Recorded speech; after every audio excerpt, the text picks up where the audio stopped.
From Poverty to Power, or The Realization of Prosperity and Peace. By James Allen. Forward. I looked around upon the world, and saw that it was shadowed by sorrow and scorched by the fierce fires of suffering. And I looked for the cause.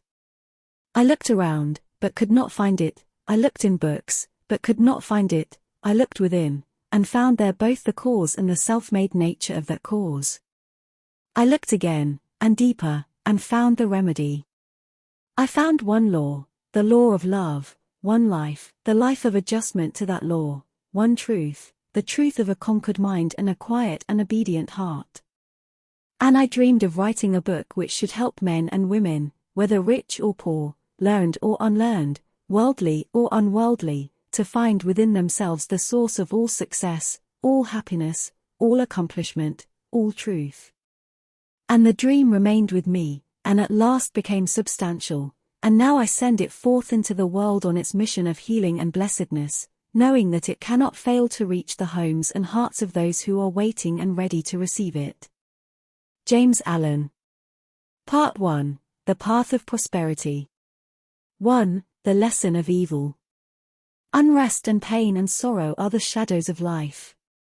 There is no heart in all the world that has not felt the sting of pain, no mind has not been tossed upon the dark waters of trouble, no eye that has not wept the hot blinding tears of unspeakable anguish. There is no household where the great destroyers, disease and death, have not entered, severing heart from heart, and casting over all the dark pall of sorrow.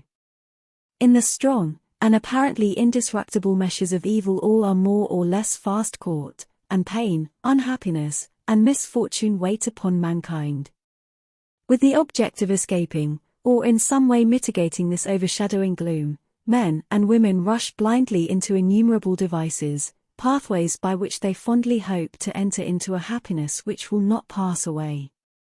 Such are the drunkard and the harlot, who revel in sensual excitements, such is the exclusive aesthete, who shuts himself out from the sorrows of the world, and surrounds himself with enervating luxuries, such is he who thirsts for wealth or fame, and subordinates all things to the achievement of that object, and such are they who seek consolation in the performance of religious rites.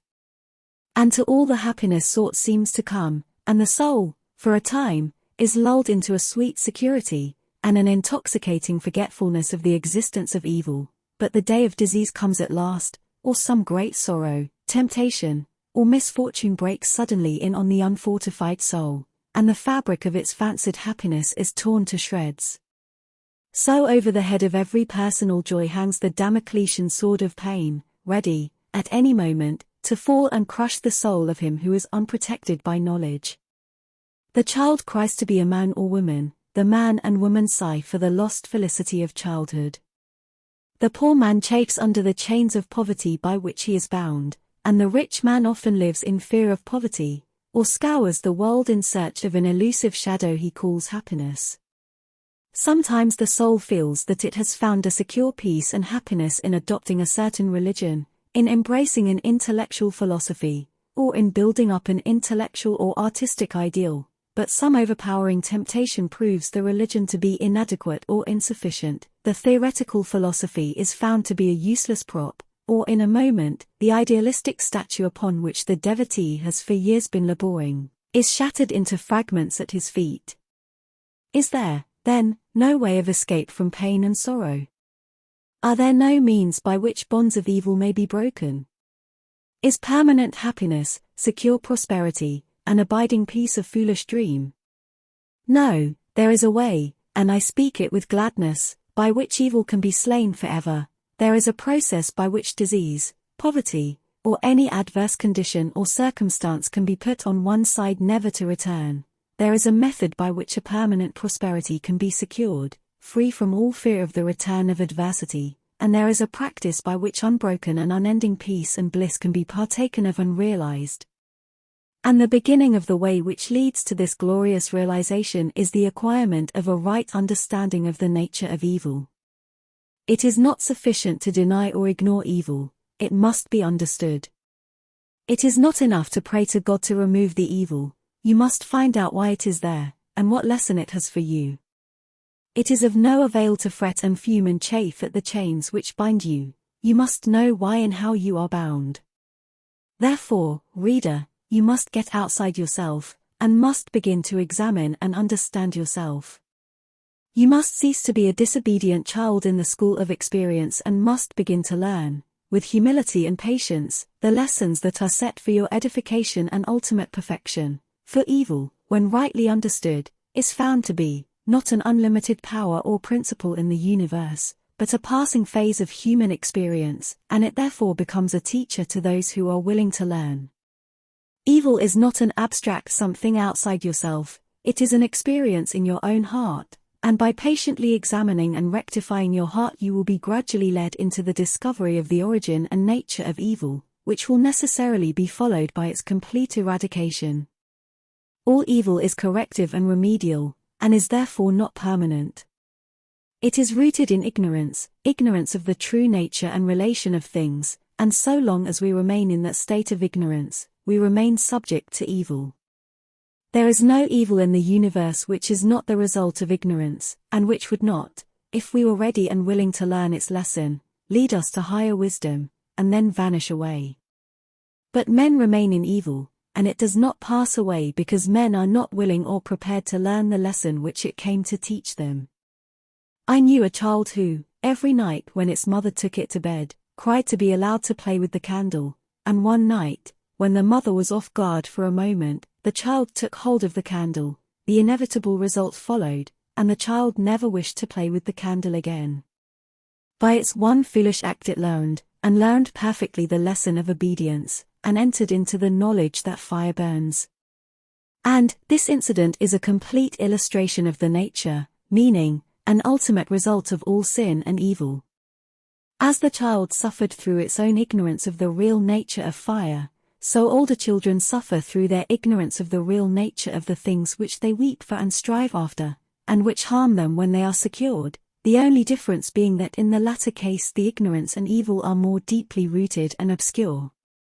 Evil has always been symbolized by darkness, and good by light, and hidden within the symbol is contained the perfect interpretation, the reality, for, just as light always floods the universe, and darkness is only a mere speck or shadow cast by a small body intercepting a few rays of the illimitable light, so the light of the supreme good is the positive and life-giving power which floods the universe, and evil the insignificant shadow cast by the self that intercepts and shuts off the illuminating rays which strive for entrance. When night folds the world in its black impenetrable mantle, no matter how dense the darkness, it covers but the small space of half our little planet, while the whole universe is ablaze with living light, and every soul knows that it will awake in the light in the morning. Know, then, that when the dark night of sorrow, pain, or misfortune settles down upon your soul, and you stumble along with weary and uncertain steps, that you are merely intercepting your own personal desires between yourself and the boundless light of joy and bliss, and the dark shadow that covers you is cast by none and nothing but yourself. And just as the darkness without is but a negative shadow, an unreality which comes from nowhere, goes to nowhere, and has no abiding dwelling place, so the darkness within is equally a negative shadow passing over the evolving and light-born soul. But, I fancy I hear someone say, why pass through the darkness of evil at all? Because, by ignorance, you have chosen to do so, and because, by doing so, you may understand both good and evil, and may the more appreciate the light by having passed through the darkness. As evil is the direct outcome of ignorance, so, when the lessons of evil are fully learned, ignorance passes away, and wisdom takes its place. But as a disobedient child refuses to learn its lessons at school, so it is possible to refuse to learn the lessons of experience, and thus to remain in continual darkness, and to suffer continually recurring punishments in the form of disease, disappointment, and sorrow. He, therefore, who would shake himself free of the evil which encompasses him, must be willing and ready to learn, and must be prepared to undergo that disciplinary process without which no grain of wisdom or abiding happiness and peace can be secured. A man may shut himself up in a dark room, and deny that the light exists, but it is everywhere without, and darkness exists only in his own little room. So you may shut out the light of truth, or you may begin to pull down the walls of prejudice, self-seeking, and error which you have built around yourself, and so let in the glorious and omnipresent light. By earnest self-examination strive to realize, and not merely hold as a theory, that evil is a passing phase, a self-created shadow, that all your pains, sorrows and misfortunes have come to you by a process of undeviating and absolutely perfect law, have come to you because you deserve and require them, and that by first enduring, and then understanding them, you may be made stronger, wiser, nobler. When you have fully entered into this realization, you will be in a position to mold your own circumstances, to transmute all evil into good and to weave, with a master hand, the fabric of your destiny. What of the night, O watchman? Seest thou yet the glimmering dawn upon the mountain heights? The golden herald of the light of lights. Are his fair feet upon the hilltop set? Cometh he yet to chase away the gloom? And with it all the demons of the night? Strike yet his darting rays upon their sight? Hearest thou his voice, the sound of error's doom? The morning cometh, lover of the light. Even now he gilds with gold the mountain's brow. Dimly I see the path whereon even now his shining feet are set toward the night. Darkness shall pass away, and all the things that love the darkness, and that hate the light, shall disappear forever with the night. Rejoice! For thus the speeding herald sings. 2. The world a reflex of mental states. What you are, so is your world. Everything in the universe is resolved into your own inward experience. It matters little what is without, for it is all a reflection of your own state of consciousness. It matters everything what you are within, for everything without will be mirrored and colored accordingly. All that you positively know is contained in your own experience. All that you ever will know must pass through the gateway of experience, and so become part of yourself.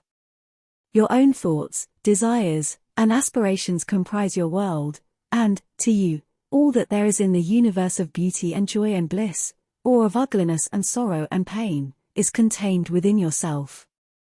By your own thoughts you make or mar your life, your world, your universe. As you build within by the power of thought, so will your outward life and circumstances shape themselves accordingly.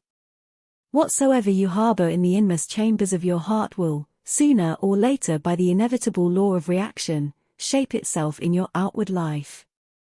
The soul that is impure, sordid, and selfish, is gravitating with unerring precision toward misfortune and catastrophe. The soul that is pure, unselfish, and noble is gravitating with equal precision toward happiness and prosperity. Every soul attracts its own, and nothing can possibly come to it that does not belong to it. To realize this is to recognize the universality of divine law. The incidents of every human life, which both make and mar, are drawn to it by the quality and power of its own inner thought life. Every soul is a complex combination of gathered experiences and thoughts, and the body is but an improvised vehicle for its manifestation. What, therefore, your thoughts are, that is your real self, and the world around, both animate and inanimate, wears the aspect with which your thoughts clothe it. All that we are is the result of what we have thought. It is founded on our thoughts, it is made up of our thoughts. Thus said Buddha, and it therefore follows that if a man is happy, it is because he dwells in happy thoughts, if miserable, because he dwells in despondent and debilitating thoughts. Whether one be fearful or fearless, foolish or wise, troubled or serene, within that soul lies the cause of its own state or states, and never without. And now I seem to hear a chorus of voices exclaim, but do you really mean to say that outward circumstances do not affect our minds? I do not say that, but I say this, and know it to be an infallible truth, that circumstances can only affect you in so far as you allow them to do so. You are swayed by circumstances because you have not a right understanding of the nature, use, and power of thought. You believe, and upon this little word belief hang all our sorrows and joys, that outward things have the power to make or mar your life. By so doing you submit to those outward things, confess that you are their slave, and they your unconditional master, by so doing, you invest them with a power which they do not, of themselves, possess, and you succumb, in reality, not to the mere circumstances, but to the gloom or gladness, the fear or hope, the strength or weakness, which your thought sphere has thrown around them. I knew two men who, at an early age, lost the hard-earned savings of years. One was very deeply troubled, and gave way to chagrin, worry, and despondency. The other, on reading in his morning paper that the bank in which his money was deposited had hopelessly failed, and that he had lost all, quietly and firmly remarked, "Well, it's gone, and trouble and worry won't bring it back, but hard work will." He went to work with renewed vigor, and rapidly became prosperous, while the former man, continuing to mourn the loss of his money, and to grumble at his bad luck, remained the sport and tool of adverse circumstances, in reality of his own weak and slavish thoughts.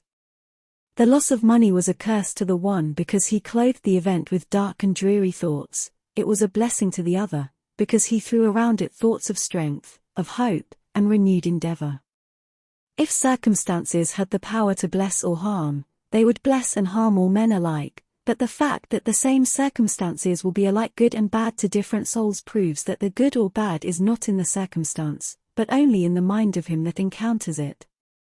When you begin to realize this, you will begin to control your thoughts, to regulate and discipline your mind, and to rebuild the inward temple of your soul, eliminating all useless and superfluous material, and incorporating into your being thoughts alone of joy and serenity, of strength and life, of compassion and love, of beauty and immortality.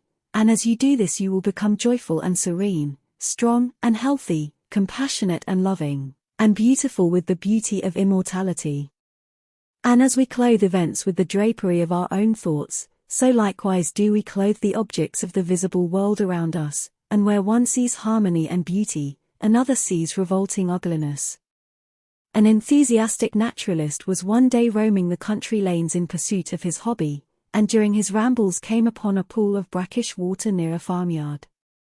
As he proceeded to fill a small bottle with the water for the purpose of examination under the microscope, he dilated, with more enthusiasm than discretion, to an uncultivated son of the plough who stood close by, upon the hidden and innumerable wonders contained in the pool, and concluded by saying, "Yes, my friend, within this pool is contained 100, nay, 1,000,000 universes, had we but the sense or the instrument by which we could apprehend them."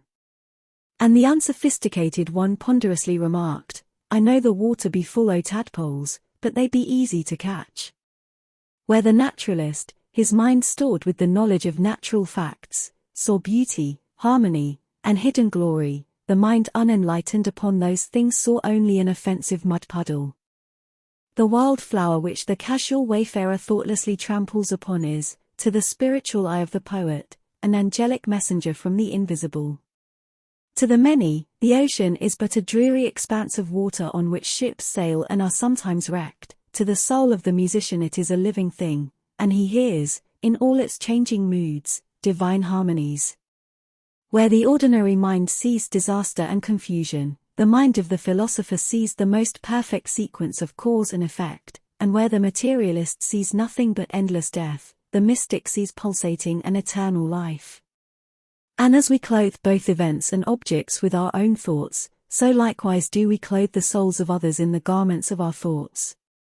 The suspicious believe everybody to be suspicious, the liar feels secure in the thought that he is not so foolish as to believe that there is such a phenomenon as a strictly truthful person, the envious see envy in every soul, the miser thinks everybody is eager to get his money, he who has subordinated conscience in the making of his wealth, sleeps with a revolver under his pillow, wrapped in the delusion that the world is full of conscienceless people who are eager to rob him, and the abandoned sensualist looks upon the saint as a hypocrite. On the other hand, those who dwell in loving thoughts, see that in all which calls forth their love and sympathy, the trusting and honest are not troubled by suspicions, the good-natured and charitable who rejoice at the good fortune of others, scarcely know what envy means, and he who has realized the divine within himself recognizes it in all beings, even in the beasts. And men and women are confirmed in their mental outlook because of the fact that, by the law of cause and effect, they attract to themselves that which they send forth, and so come in contact with people similar to themselves.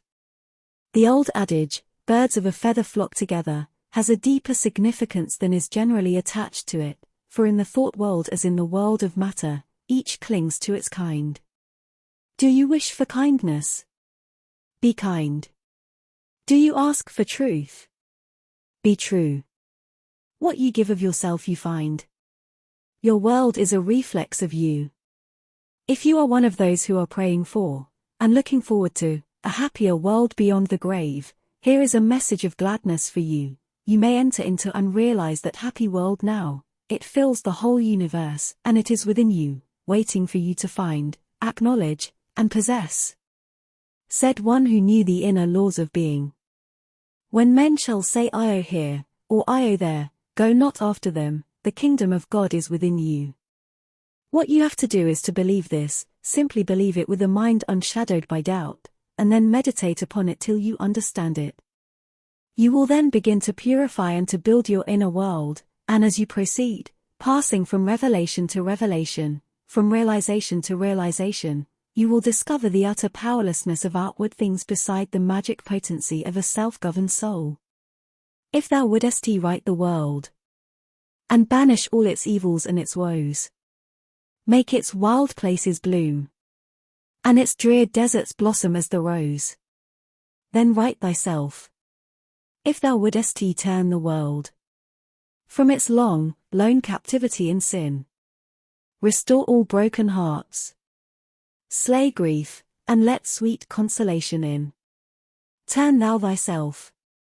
If thou wouldest cure the world of its long sickness, end its grief and pain, bring in all healing joy, and give to the afflicted rest again, then cure thyself. If thou wouldest wake the world out of its dream of death and darkening strife, bring it to love and peace, and light and brightness of immortal life, wake thou thyself. 3. The way out of undesirable conditions. Having seen and realized that evil is but a passing shadow thrown, by the intercepting self, across the transcendent form of the eternal good, and that the world is a mirror in which each sees a reflection of himself, we now ascend, by firm and easy steps, to that plane of perception whereon is seen and realized the vision of the law. With this realization comes the knowledge that everything is included in a ceaseless interaction of cause and effect, and that nothing can possibly be divorced from law. From the most trivial thought, word, or act of man, up to the groupings of the celestial bodies, law reigns supreme. No arbitrary condition can, even for one moment, exist, for such a condition would be a denial and an annihilation of law. Every condition of life is, therefore, bound up in an orderly and harmonious sequence, and the secret and cause of every condition is contained within itself. The law, whatsoever a man sows that shall he also reap, is inscribed in flaming letters upon the portal of eternity, and none can deny it, none can cheat it, none can escape it. He who puts his hand in the fire must suffer the burning until such time as it has worked itself out, and neither curses nor prayers can avail to alter it. And precisely the same law governs the realm of mind.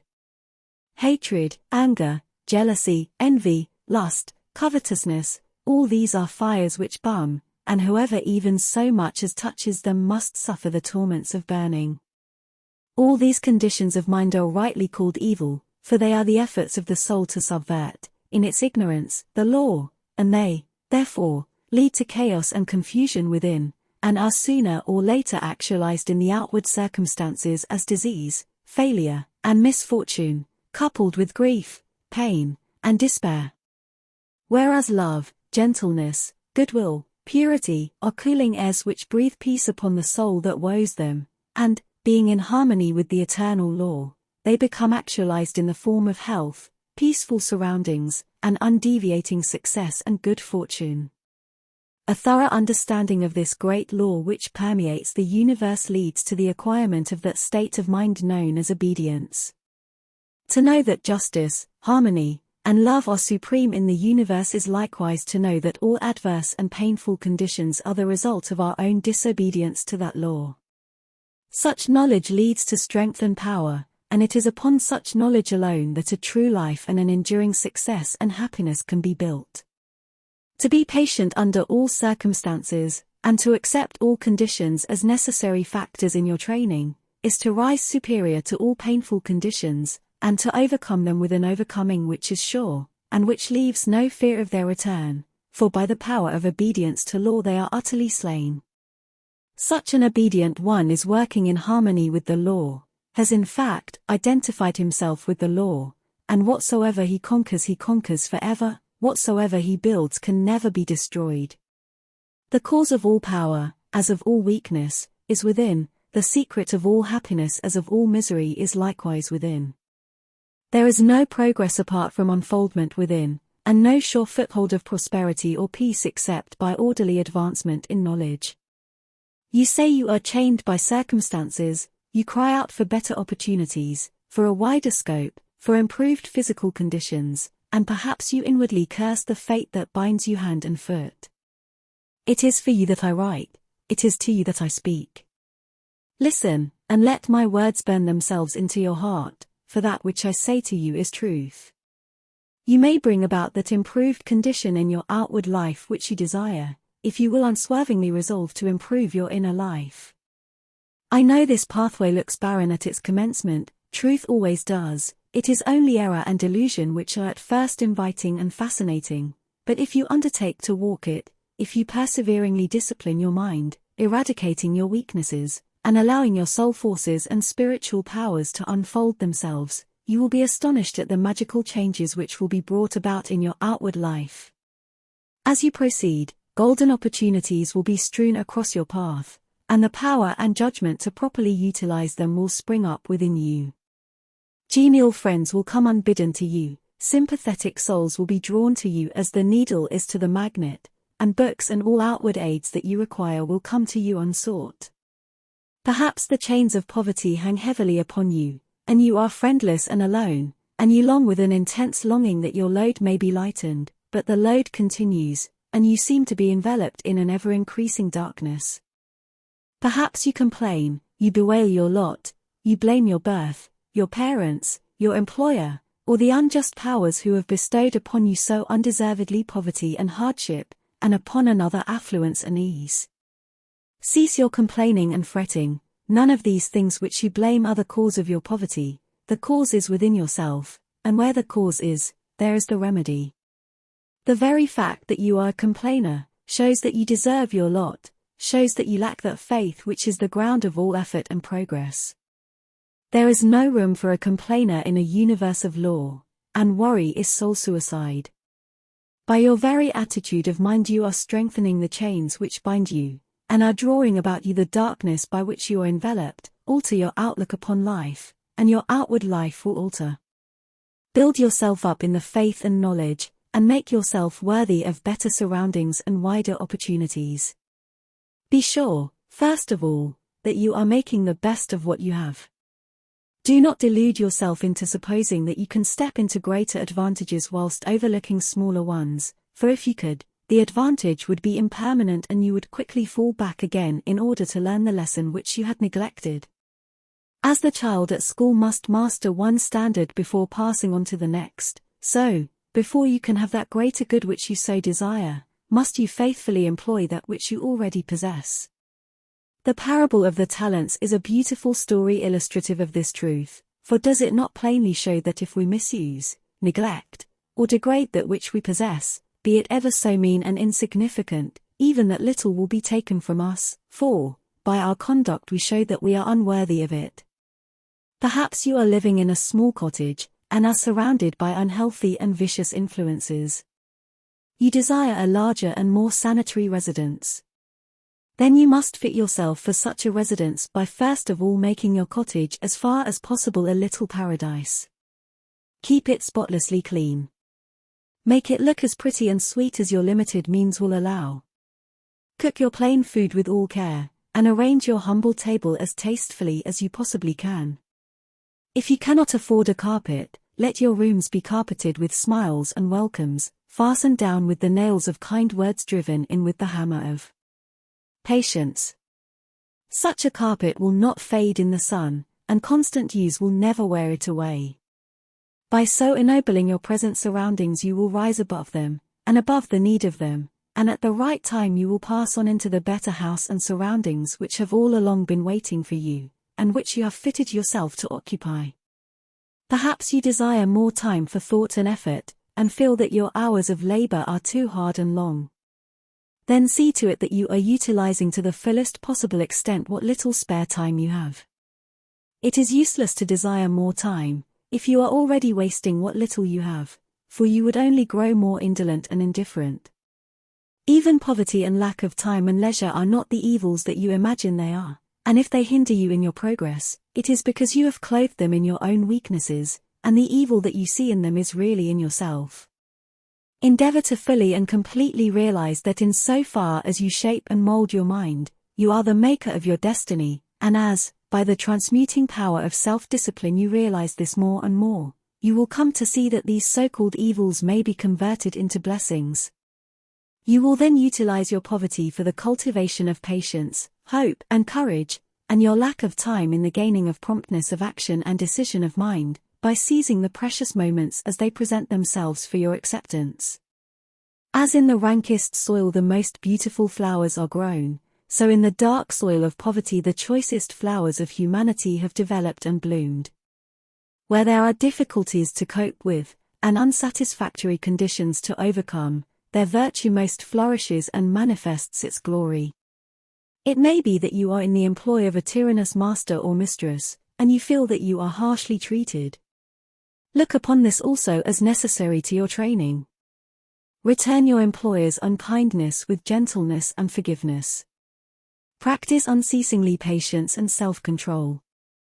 Turn the disadvantage to account by utilizing it for the gaining of mental and spiritual strength, and by your silent example and influence you will thus be teaching your employer, will be helping him to grow ashamed of his conduct, and will, at the same time, be lifting yourself up to that height of spiritual attainment by which you will be enabled to step into new and more congenial surroundings at the time when they are presented to you. Do not complain that you are a slave, but lift yourself up, by noble conduct, above the plane of slavery. Before complaining that you are a slave to another, be sure that you are not a slave to self. Look within, look searchingly, and have no mercy upon yourself. You will find there, perchance, slavish thoughts, slavish desires, and in your daily life and conduct slavish habits. Conquer these, cease to be a slave to self, and no man will have the power to enslave you. As you overcome self, you will overcome all adverse conditions, and every difficulty will fall before you. Do not complain that you are oppressed by the rich. Are you sure that if you gained riches you would not be an oppressor yourself? Remember that there is the eternal law which is absolutely just, and that he who oppresses today must himself be oppressed tomorrow, and from this there is no way of escape. And perhaps you, yesterday, in some former existence, were rich and an oppressor, and that you are now merely paying off the debt which you owe to the great law. Practice, therefore, fortitude and faith. Dwell constantly in mind upon the eternal justice, the eternal good. Endeavor to lift yourself above the personal and the transitory into the impersonal and permanent. Shake off the delusion that you are being injured or oppressed by another, and try to realize, by a profounder comprehension of your inner life, and the laws which govern that life, that you are only really injured by what is within you. There is no practice more degrading, debasing, and soul-destroying than that of self-pity. Cast it out from you. While such a canker is feeding upon your heart you can never expect to grow into a fuller life. Cease from the condemnation of others, and begin to condemn yourself. Condone none of your acts, desires, or thoughts that will not bear comparison with spotless purity, or endure the light of sinless good. By so doing you will be building your house upon the rock of the eternal, and all that is required for your happiness and well-being will come to you in its own time. There is positively no way of permanently rising above poverty, or any undesirable condition, except by eradicating those selfish and negative conditions within, of which these are the reflection, and by virtue of which they continue. The way to true riches is to enrich the soul by the acquisition of virtue. Outside of real heart virtue there is neither prosperity nor power, but only the appearances of these. I am aware that men make money who have acquired no measure of virtue, and have little desire to do so, but such money does not constitute true riches, and its possession is transitory and feverish. Here is David's testimony: "For I was envious at the foolish when I saw the prosperity of the wicked. Their eyes stand out with fatness, they have more than heart could wish. Verily I have cleansed my heart in vain, and washed my hands in innocence. When I thought to know this, it was too painful for me, until I went into the sanctuary of God, then understood I their end." The prosperity of the wicked was a great trial to David until he went into the sanctuary of God, and then he knew their end. You likewise may go into that sanctuary. It is within you. It is that state of consciousness which remains when all that is sordid, and personal, and impermanent is risen above, and universal and eternal principles are realized. That is the God state of consciousness, it is the sanctuary of the Most High. When by long strife and self-discipline, you have succeeded in entering the door of that holy temple, you will perceive, with unobstructed vision, the end and fruit of all human thought and endeavor, both good and evil. You will then no longer relax your faith when you see the immoral man accumulating outward riches, for you will know that he must come again to poverty and degradation. The rich man who is barren of virtue is, in reality, poor, and as surely as the waters of the river are drifting to the ocean, so surely is he, in the midst of all his riches, drifting towards poverty and misfortune, and though he die rich, yet must he return to reap the bitter fruit of all of his immorality. And though he become rich many times, yet as many times must he be thrown back into poverty, until, by long experience and suffering, he conquers the poverty within. But the man who is outwardly poor, yet rich in virtue, is truly rich, and, in the midst of all his poverty, he is surely traveling towards prosperity, and abounding joy and bliss await his coming. If you would become truly and permanently prosperous, you must first become virtuous. It is therefore unwise to aim directly at prosperity, to make it the one object of life, to reach out greedily for it. To do this is to ultimately defeat yourself. But rather aim at self-perfection, make useful and unselfish service the object of your life, and ever reach out hands of faith towards the supreme and unalterable good. You say you desire wealth, not for your own sake, but in order to do good with it, and to bless others. If this is your real motive in desiring wealth, then wealth will come to you, for you are strong and unselfish indeed if, in the midst of riches, you are willing to look upon yourself as steward and not as owner. But examine well your motive, for in the majority of instances where money is desired for the admitted object of blessing others, the real underlying motive is a love of popularity, and a desire to pose as a philanthropist or reformer. If you are not doing good with what little you have, depend upon it, the more money you got, the more selfish you would become, and all the good you appeared to do with your money, if you attempted to do any, would be so much insinuating self-laudation. If your real desire is to do good, there is no need to wait for money before you do it. You can do it now, this very moment, and just where you are. If you are really so unselfish as you believe yourself to be, you will show it by sacrificing yourself for others now. No matter how poor you are, there is room for self-sacrifice, for did not the widow put her all into the treasury? The heart that truly desires to do good does not wait for money before doing it, but comes to the altar of sacrifice and, leaving there the unworthy elements of self, goes out and breathes upon neighbor and stranger, friend and enemy alike the breath of blessedness. As the effect is related to the cause, so is prosperity and power related to the inward good and poverty and weakness to the inward evil. Money does not constitute true wealth, nor position, nor power, and to rely upon it alone is to stand upon a slippery place. Your true wealth is your stock of virtue, and your true power the uses to which you put it. Rectify your heart, and you will rectify your life. Lust, hatred, anger, vanity, pride, covetousness, self-indulgence, self-seeking, obstinacy, all these are poverty and weakness, whereas love, purity, gentleness, meekness, compassion, generosity, self-forgetfulness, and self-renunciation, all these are wealth and power. As the elements of poverty and weakness are overcome, an irresistible and all-conquering power is evolved from within, and he who succeeds in establishing himself in the highest virtue, brings the whole world to his feet. But the rich, as well as the poor, have their undesirable conditions, and are frequently farther removed from happiness than the poor. And here we see how happiness depends, not upon outward aids or possessions, but upon the inward life. Perhaps you are an employer, and you have endless trouble with those whom you employ, and when you do get good and faithful servants they quickly leave you. As a result you are beginning to lose, or have completely lost, your faith in human nature. You try to remedy matters by giving better wages, and by allowing certain liberties, yet matters remain unaltered. Let me advise you. The secret of all your trouble is not in your servants, it is in yourself, and if you look within, with a humble and sincere desire to discover and eradicate your error, you will, sooner or later, find the origin of all your unhappiness.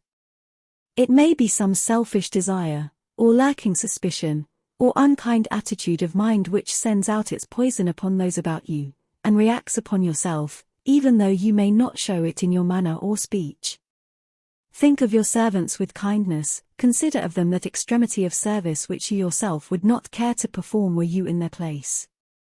Rare and beautiful is that humility of soul by which a servant entirely forgets himself in his master's good, but far rarer, and beautiful with a divine beauty, is that nobility of soul by which a man, forgetting his own happiness, seeks the happiness of those who are under his authority, and who depend upon him for their bodily sustenance.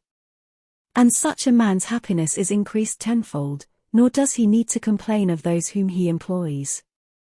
Said a well-known and extensive employer of labor, who never needs to dismiss an employee, I have always had the happiest relations with my work people.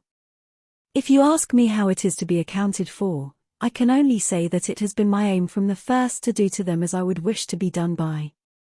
Herein lies the secret by which all desirable conditions are secured, and all that are undesirable are overcome. Do you say that you are lonely and unloved, and have not a friend in the world? Then, I pray you, for the sake of your own happiness, blame nobody but yourself. Be friendly towards others, and friends will soon flock round you. Make yourself pure and lovable, and you will be loved by all. Whatever conditions are rendering your life burdensome, you may pass out of and beyond them by developing and utilizing within you the transforming power of self-purification and self-conquest. Be it the poverty which galls, and remember that the poverty upon which I have been dilating is that poverty which is a source of misery, and not that voluntary poverty which is the glory of emancipated souls, or the riches which burden, or the many misfortunes, griefs, and annoyances which form the dark background in the web of life. You may overcome them by overcoming the selfish elements within which give them life. It matters not that by the unfailing law, there are past thoughts and acts to work out and to atone for, as, by the same law, we are setting in motion, during every moment of our life, fresh thoughts and acts, and we have the power to make them good or ill. Nor does it follow that if a man, reaping what he has sown, must lose money or forfeit position, that he must also lose his fortitude or forfeit his uprightness, and it is in these that his wealth and power and happiness are to be found. He who clings to self is his own enemy and is surrounded by enemies. He who relinquishes self is his own savior, and is surrounded by friends like a protecting belt. Before the divine radiance of a pure heart all darkness vanishes and all clouds melt away, and he who has conquered self has conquered the universe. Come, then, out of your poverty, come out of your pain, come out of your troubles, and sighings, and complainings, and heartaches, and loneliness by coming out of yourself. Let the old tattered garment of your petty selfishness fall from you, and put on the new garment of universal love. You will then realize the inward heaven, and it will be reflected in all your outward life. He who sets his foot firmly upon the path of self-conquest, who walks, aided by the staff of faith, the highway of self-sacrifice, will assuredly achieve the highest prosperity, and will reap abounding and enduring joy and bliss. To them that seek the highest good, all things subserve the wisest ends.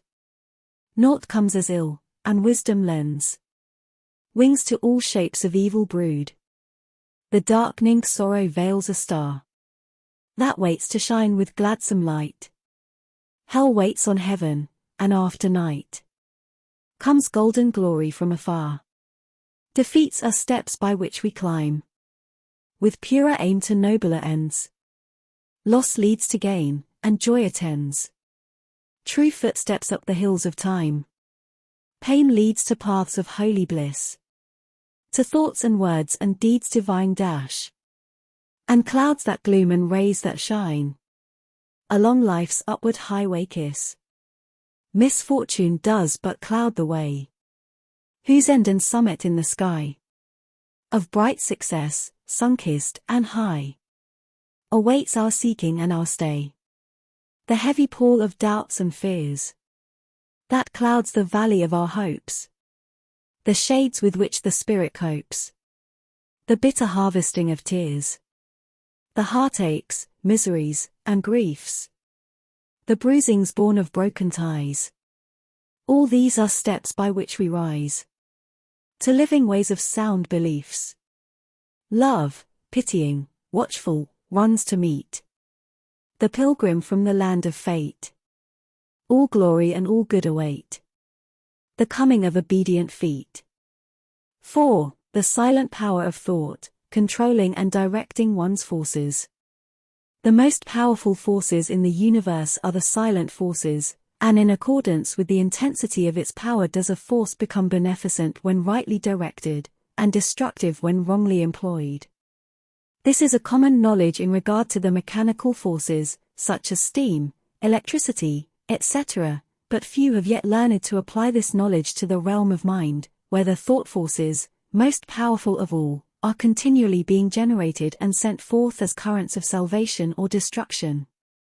At this stage of his evolution, man has entered into the possession of these forces, and the whole trend of his present advancement is their complete subjugation. All the wisdom possible to man on this material earth is to be found only in complete self-mastery, and the command, "Love your enemies," resolves itself into an exhortation to enter here and now, into the possession of that sublime wisdom by taking hold of, mastering and transmuting, those mind forces to which man is now slavishly subject, and by which he is helplessly borne, like a straw on the stream, upon the currents of selfishness.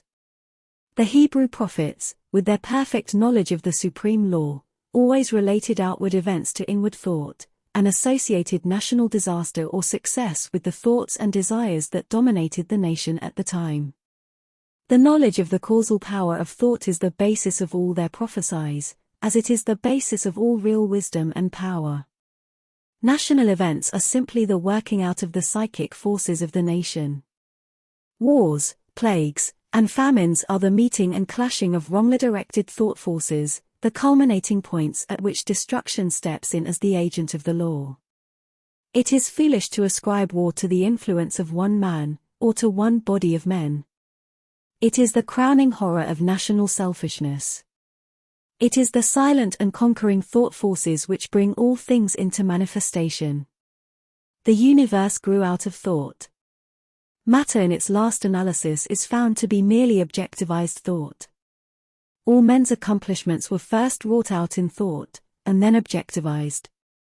The author, the inventor, the architect, first builds up his work in thought, and having perfected it in all its parts as a complete and harmonious whole upon the thought plane, he then commences to materialize it, to bring it down to the material or sense plane. When the thought forces are directed in harmony with the overruling law, they are upbuilding and preservative, but when subverted they become disintegrating and self-destructive. To adjust all your thoughts to a perfect and unswerving faith in the omnipotence and supremacy of good, is to cooperate with that good, and to realize within yourself the solution and destruction of all evil. Believe and ye shall live.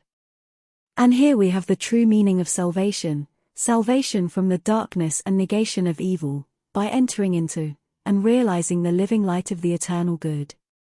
Where there is fear, worry, anxiety, doubt, trouble, chagrin, or disappointment, there is ignorance and lack of faith. All these conditions of mind are the direct outcome of selfishness, and are based upon an inherent belief in the power and supremacy of evil. They therefore constitute practical atheism, and to live in, and become subject to, these negative and soul-destroying conditions of mind is the only real atheism. It is salvation from such conditions that the race needs, and let no man boast of salvation whilst he is their helpless and obedient slave. To fear or to worry is as sinful as to curse, for how can one fear or worry if he intrinsically believes in the eternal justice, the omnipotent good, the boundless love? To fear, to worry, to doubt, is to deny, to disbelieve. It is from such states of mind that all weakness and failure proceed, for they represent the annulling and disintegrating of the positive thought forces which would otherwise speed to their object with power, and bring about their own beneficent results. To overcome these negative conditions is to enter into a life of power, is to cease to be a slave, and to become a master, and there is only one way by which they can be overcome, and that is by steady and persistent growth in inward knowledge. To mentally deny evil is not sufficient, it must, by daily practice, be risen above and understood. To mentally affirm the good is inadequate, it must, by unswerving endeavor, be entered into and comprehended. The intelligent practice of self-control quickly leads to a knowledge of one's interior thought forces, and, later on, to the acquisition of that power by which they are rightly employed and directed. In the measure that you master self, that you control your mental forces instead of being controlled by them, in just such measure will you master affairs and outward circumstances. Show me a man under whose touch everything crumbles away, and who cannot retain success even when it is placed in his hands, and I will show you a man who dwells continually in those conditions of mind which are the very negation of power. To be forever wallowing in the bogs of doubt, to be drawn continually into the quicksands of fear, or blown ceaselessly about by the winds of anxiety, is to be a slave, and to live the life of a slave, even though success and influence be forever knocking at your door seeking for admittance. Such a man, being without faith and without self-government, is incapable of the right government of his affairs, and is a slave to circumstances, in reality a slave to himself. Such are taught by affliction, and ultimately pass from weakness to strength by the stress of bitter experience. Faith and purpose constitute the motive power of life. There is nothing that a strong faith and an unflinching purpose may not accomplish. By the daily exercise of silent faith, the thought forces are gathered together, and by the daily strengthening of silent purpose, those forces are directed toward the object of accomplishment. Whatever your position in life may be, before you can hope to enter into any measure of success, usefulness, and power, you must learn how to focus your thought forces by cultivating calmness and repose. It may be that you are a businessman, and you are suddenly confronted with some overwhelming difficulty or probable disaster. You grow fearful and anxious, and are at your wits' end. To persist in such a state of mind would be fatal, for when anxiety steps in, correct judgment passes out. Now if you will take advantage of a quiet hour or two in the early morning or at night, and go away to some solitary spot, or to some room in your house where you know you will be absolutely free from intrusion, and, having seated yourself in an easy attitude, you forcibly direct your mind right away from the object of anxiety by dwelling upon something in your life that is pleasing and bliss-giving, a calm, reposeful strength will gradually steal into your mind, and your anxiety will pass away. Upon the instant that you find your mind reverting to the lower plane of worry, bring it back again, and re-establish it on the plane of peace and strength. When this is fully accomplished, you may then concentrate your whole mind upon the solution of your difficulty, and what was intricate and insurmountable to you in your hour of anxiety will be made plain and easy, and you will see, with that clear vision and perfect judgment which belong only to a calm and untroubled mind, the right course to pursue and the proper end to be brought about. It may be that you will have to try day after day before you will be able to perfectly calm your mind, but if you persevere you will certainly accomplish it. And the course which is presented to you in that hour of calmness must be carried out. Doubtless when you are again involved in the business of the day, and worries again creep in and begin to dominate you, you will begin to think that the course is a wrong or foolish one, but do not heed such suggestions. Be guided absolutely and entirely by the vision of calmness, and not by the shadows of anxiety. The hour of calmness is the hour of illumination and correct judgment. By such a course of mental discipline, the scattered thought forces are reunited and directed, like the rays of the searchlight, upon the problem at issue, with the result that it gives way before them. There is no difficulty, however great, but will yield before a calm and powerful concentration of thought, and no legitimate object but may be speedily actualized by the intelligent use and direction of one's soul forces. Not until you have gone deeply and searchingly into your inner nature, and have overcome many enemies that lurk there, can you have any approximate conception of the subtle power of thought, of its inseparable relation to outward and material things, or of its magical potency, when rightly poised and directed, in readjusting and transforming the life conditions. Every thought you think is a force sent out, and in accordance with its nature and intensity will it go out to seek a lodgment in minds receptive to it, and will react upon yourself for good or evil. There is ceaseless reciprocity between mind, and a continual interchange of thought forces. Selfish and disturbing thoughts are so many malignant and destructive forces, messengers of evil, sent out to stimulate and augment the evil in other minds, which in turn send them back upon you with added power. While thoughts that are calm, pure, and unselfish are so many angelic messengers sent out into the world with health, healing, and blessedness upon their wings, counteracting the evil forces, pouring the oil of joy upon the troubled waters of anxiety and sorrow, and restoring to broken hearts their heritage of immortality. Think good thoughts, and they will quickly become actualized in your outward life in the form of good conditions. Control your soul forces, and you will be able to shape your outward life as you will. The difference between a savior and a sinner is this, that the one has a perfect control of all the forces within him, the other is dominated and controlled by them. There is absolutely no other way to true power and abiding peace, but by self-control, self-government, self-purification. To be at the mercy of your disposition is to be impotent, unhappy, and of little real use in the world.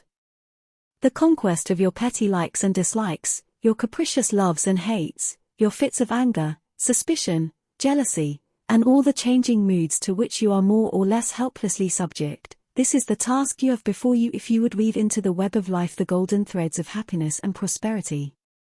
In so far as you are enslaved by the changing moods within you, will you need to depend upon others and upon outward aids as you walk through life.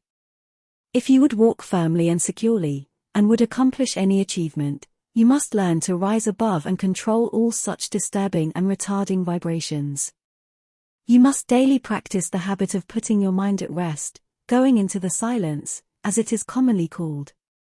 This is a method of replacing a troubled thought with one of peace, a thought of weakness with one of strength. Until you succeed in doing this, you cannot hope to direct your mental forces upon the problems and pursuits of life with any appreciable measure of success. It is a process of diverting one's scattered forces into one powerful channel. Just as a useless marsh may be converted into a field of golden corn or a fruitful garden by draining and directing the scattered and harmful streams into one well-cut channel, so, he who acquires calmness, and subdues and directs the thought currents within himself, saves his soul, and fructifies his heart and life. As you succeed in gaining mastery over your impulses and thoughts, you will begin to feel, growing up within you, a new and silent power, and a settled feeling of composure and strength will remain with you. Your latent powers will begin to unfold themselves, and whereas formerly your efforts were weak and ineffectual, you will now be able to work with that calm confidence which commands success. And along with this new power and strength, there will be awakened within you that interior illumination known as intuition, and you will walk no longer in darkness and speculation, but in light and certainty. With the development of this soul vision, judgment and mental penetration will be incalculably increased, and there will evolve within you that prophetic vision by the aid of which you will be able to sense coming events, and to forecast, with remarkable accuracy, the result of your efforts. And in just the measure that you alter from within will your outlook upon life alter, and as you alter your mental attitude towards others they will alter in their attitude and conduct toward you. As you rise above the lower, debilitating, and destructive thought forces, you will come in contact with the positive, strengthening, and upbuilding currents generated by strong, pure, and noble minds. Your happiness will be immeasurably intensified, and you will begin to realize the joy, strength, and power, which are born only of self-mastery. And this joy, strength, and power will be continually radiating from you, and without any effort on your part, nay, though you are utterly unconscious of it, strong people will be drawn toward you, influence will be put into your hands, and in accordance with your altered thought world will outward events shape themselves. A man's foes are they of his own household, and he who would be useful, strong, and happy, must cease to be a passive receptacle for the negative, beggarly, and impure streams of thought, and as a wise householder commands his servants and invites his guests, so must he learn to command his desires, and to say, with authority, what thoughts he shall admit into the mansion of his soul. Even a very partial success in self-mastery adds greatly to one's power, and he who succeeds in perfecting this divine accomplishment enters into possession of undreamt of wisdom and inward strength and peace, and realizes that all the forces of the universe aid and protect his footsteps who is master of his soul. Would you scale the highest heaven? Would you pierce the lowest hell? Live in dreams of constant beauty? Or in basest thinkings dwell? For your thoughts are heaven above you, and your thoughts are hell below. Bliss is not, except in thinking. Torment naught but thought can know. Worlds would vanish but for thinking. Glory is not but in dreams. And the drama of the ages. From the thought eternal streams. Dignity and shame and sorrow. Pain and anguish, love and hate. Are but maskings of the mighty. Pulsing thought that governs fate. As the colors of the rainbow makes the one uncolored beam, so the universal changes make the one eternal dream. And the dream is all within you. And the dreamer waiteth long for the morning to awake him to the living thought and strong that shall make the ideal real, make to vanish dreams of hell in the highest, holiest heaven, where the pure and perfect dwell. Evil is the thought that thinks it. Good, the thought that makes it so. Light and darkness, sin and pureness, likewise out of thinking grow. Dwell in thought upon the grandest, and the grandest you shall see. Fix your mind upon the highest, and the highest you shall be. 5. The secret of health, success and power. We all remember with what intense delight, as children, we listened to the never-tiring fairy tale. How eagerly we followed the fluctuating fortunes of the good boy or girl, ever protected, in the hour of crisis, from the evil machinations of the scheming witch, the cruel giant, or the wicked king. And our little hearts never faltered for the fate of the hero or heroine, nor did we doubt their ultimate triumph over all their enemies, for we knew that the fairies were infallible, and that they would never desert those who had consecrated themselves to the good and the true. And what unspeakable joy pulsated within us when the fairy queen, bringing all her magic to bear at the critical moment, scattered all the darkness and trouble, and granted them the complete satisfaction of all their hopes, and they were happy ever after. With the accumulating years, and an ever-increasing intimacy with the so-called realities of life, our beautiful fairy world became obliterated, and its wonderful inhabitants were relegated, in the archives of memory, to the shadowy and unreal. And we thought we were wise and strong in thus leaving forever the land of childish dreams, but as we re-become little children in the wondrous world of wisdom, we shall return again to the inspiring dreams of childhood and find that they are, after all, realities. The fairy folk, so small and nearly always invisible, yet possessed of an all-conquering and magical power, who bestow upon the good, health, wealth, and happiness, along with all the gifts of nature in lavish profusion, start again into reality and become immortalized in the soul realm of him who, by growth in wisdom, has entered into a knowledge of the power of thought, and the laws which govern the inner world of being. To him the fairies live again as thought people, thought messengers, thought powers working in harmony with the overruling good. And they who, day by day, endeavor to harmonize their hearts with the heart of the supreme good, do in reality acquire true health, wealth, and happiness. There is no protection to compare with goodness, and by goodness I do not mean a mere outward conformity to the rules of morality, I mean pure thought, noble aspiration, unselfish love, and freedom from vainglory. To dwell continually in good thoughts, is to throw around oneself a psychic atmosphere of sweetness and power which leaves its impress upon all who come in contact with it. As the rising sun puts to rout the helpless shadows, so are all the impotent forces of evil put to flight by the searching rays of positive thought which shine forth from a heart made strong in purity and faith. Where there is sterling faith and uncompromising purity there is health, there is success, there is power. In such a one, disease, failure, and disaster can find no lodgment, for there is nothing on which they can feed.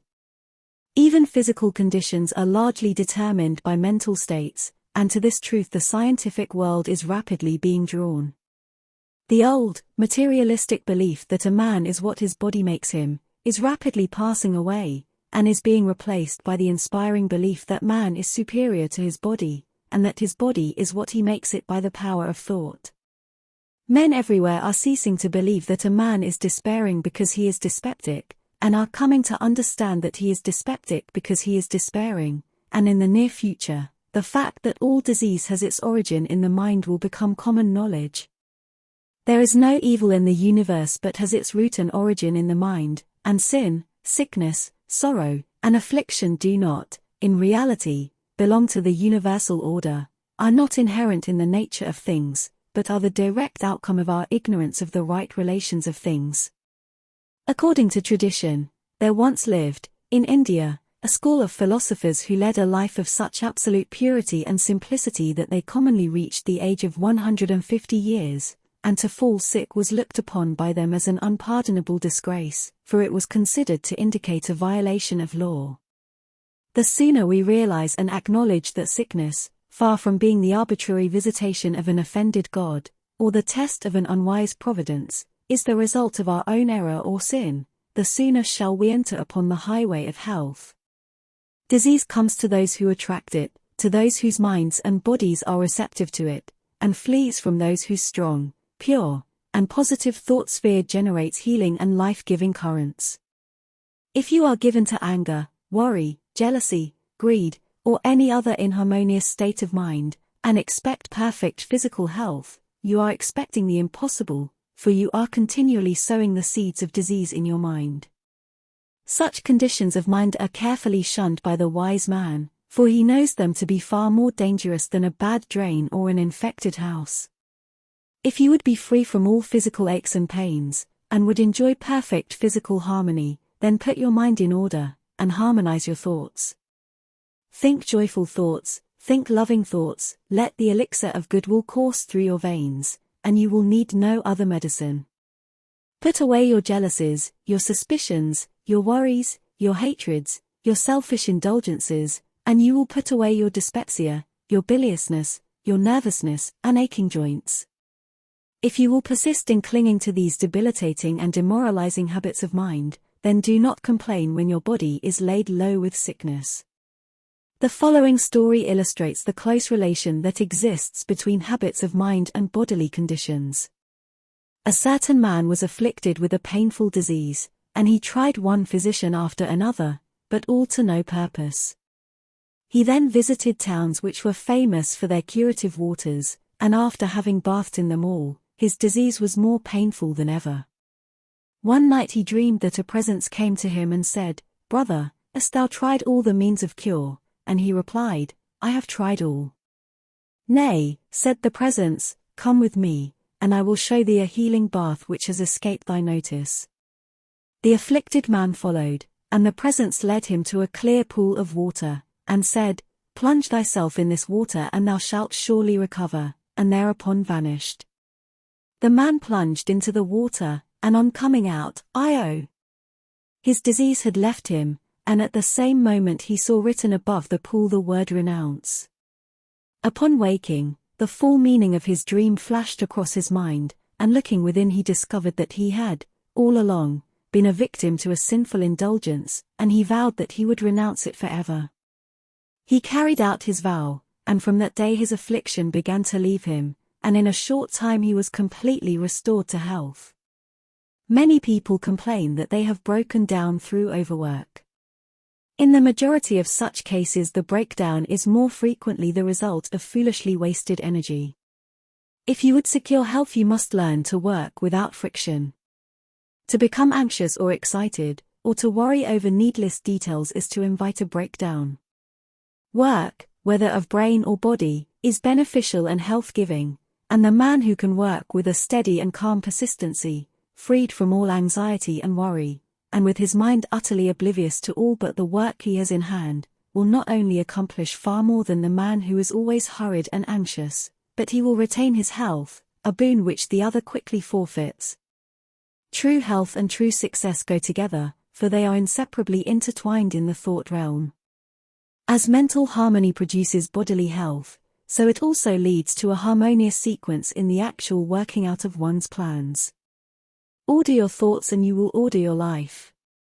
Pour the oil of tranquility upon the turbulent waters of the passions and prejudices, and the tempests of misfortune, howsoever they may threaten, will be powerless to wreck the bark of your soul, as it threads its way across the ocean of life. And if that bark be piloted by a cheerful and never-failing faith its course will be doubly sure, and many perils will pass it by which would otherwise attack it. By the power of faith every enduring work is accomplished.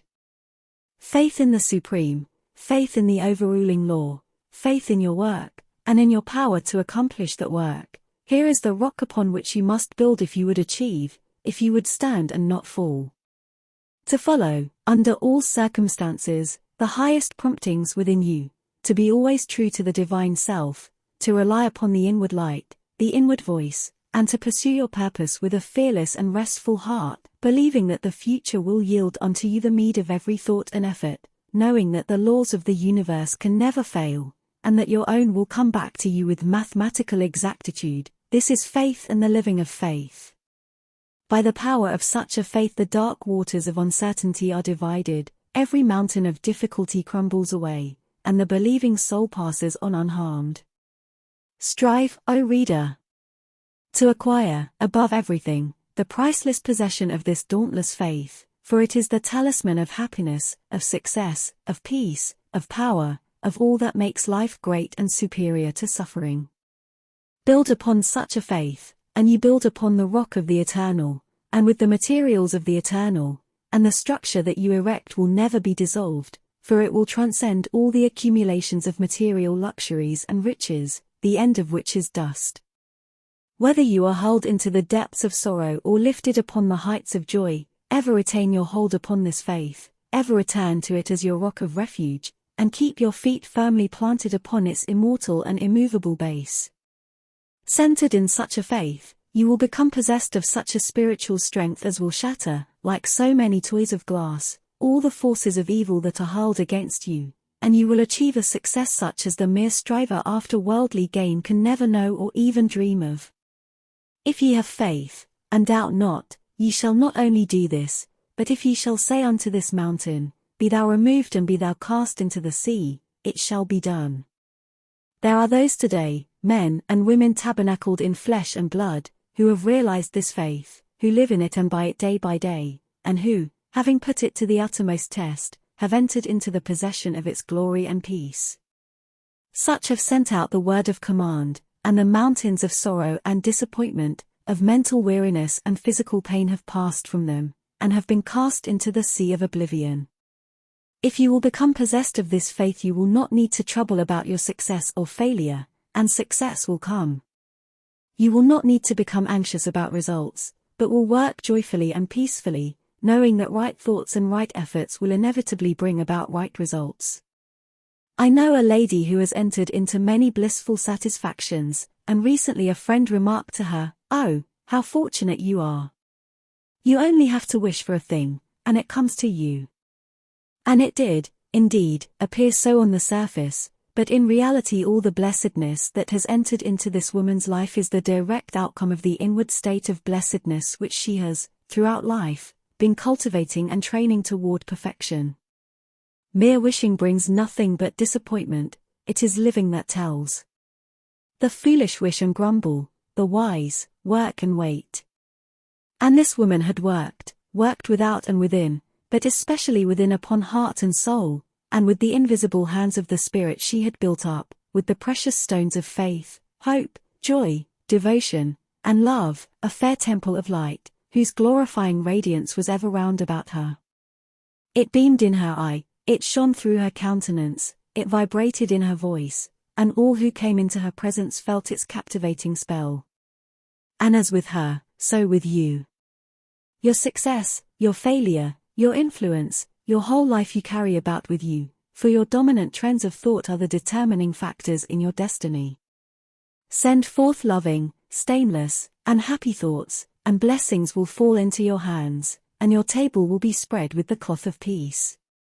Send forth hateful, impure, and unhappy thoughts, and curses will rain down upon you, and fear and unrest will wait upon your pillow.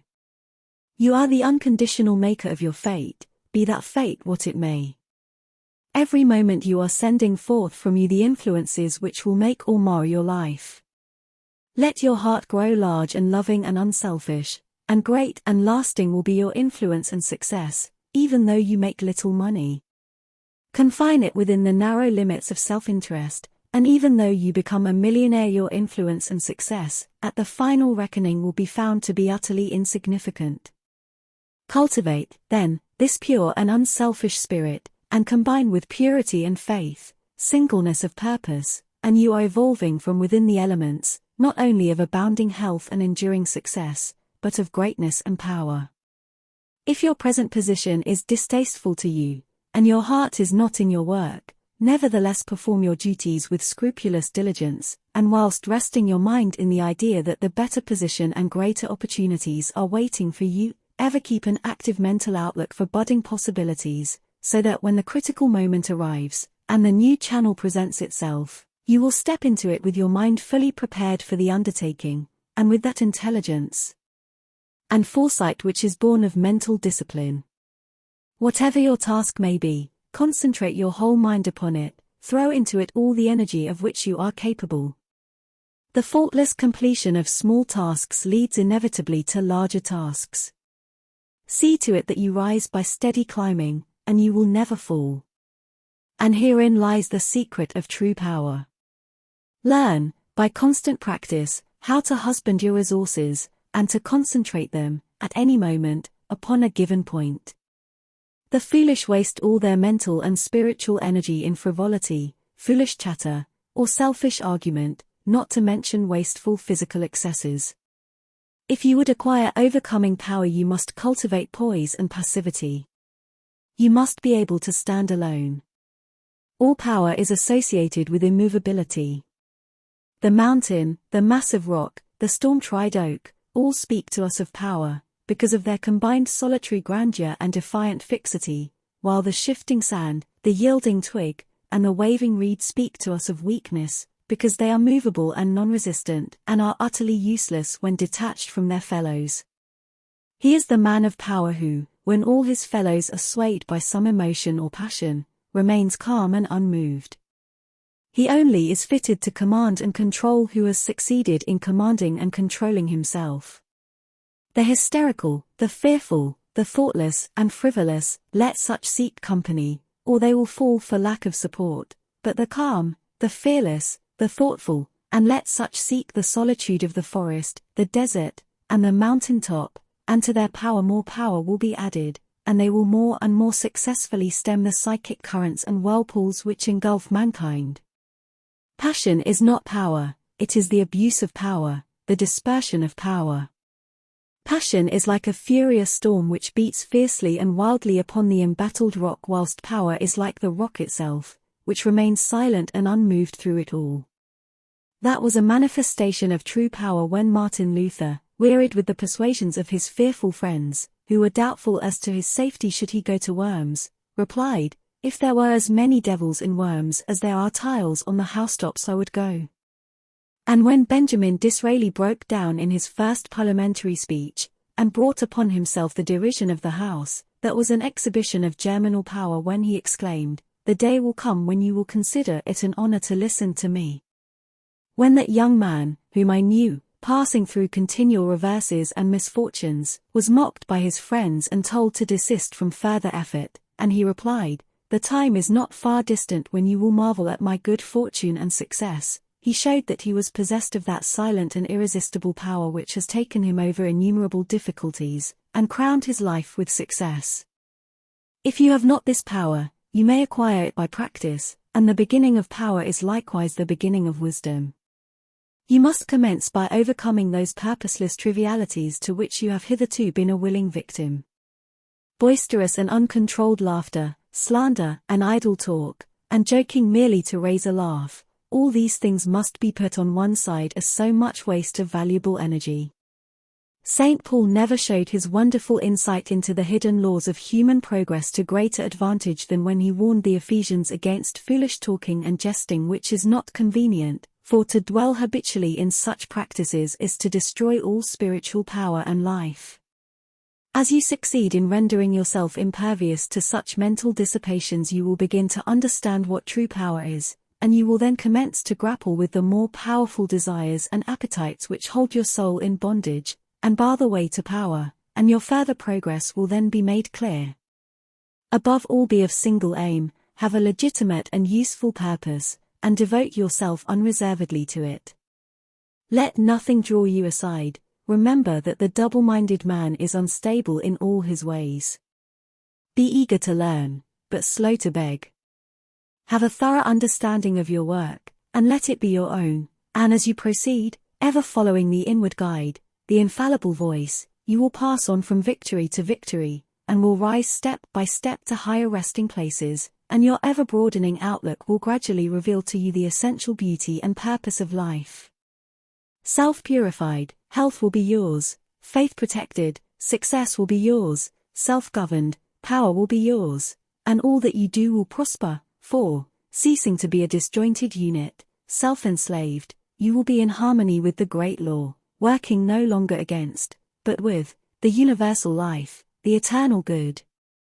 And what health you gain, it will remain with you, what success you achieve will be beyond all human computation, and will never pass away, and what influence and power you wield will continue to increase throughout the ages, for it will be a part of that unchangeable principle which supports the universe. This, then, is the secret of health, a pure heart and a well-ordered mind. This is the secret of success, an unfaltering faith, and a wisely directed purpose, and to rein in, with unfaltering will, the dark steed of desire. This is the secret of power. All ways are waiting for my feet to tread. The light and dark, the living and the dead. The broad and narrow way, the high and low.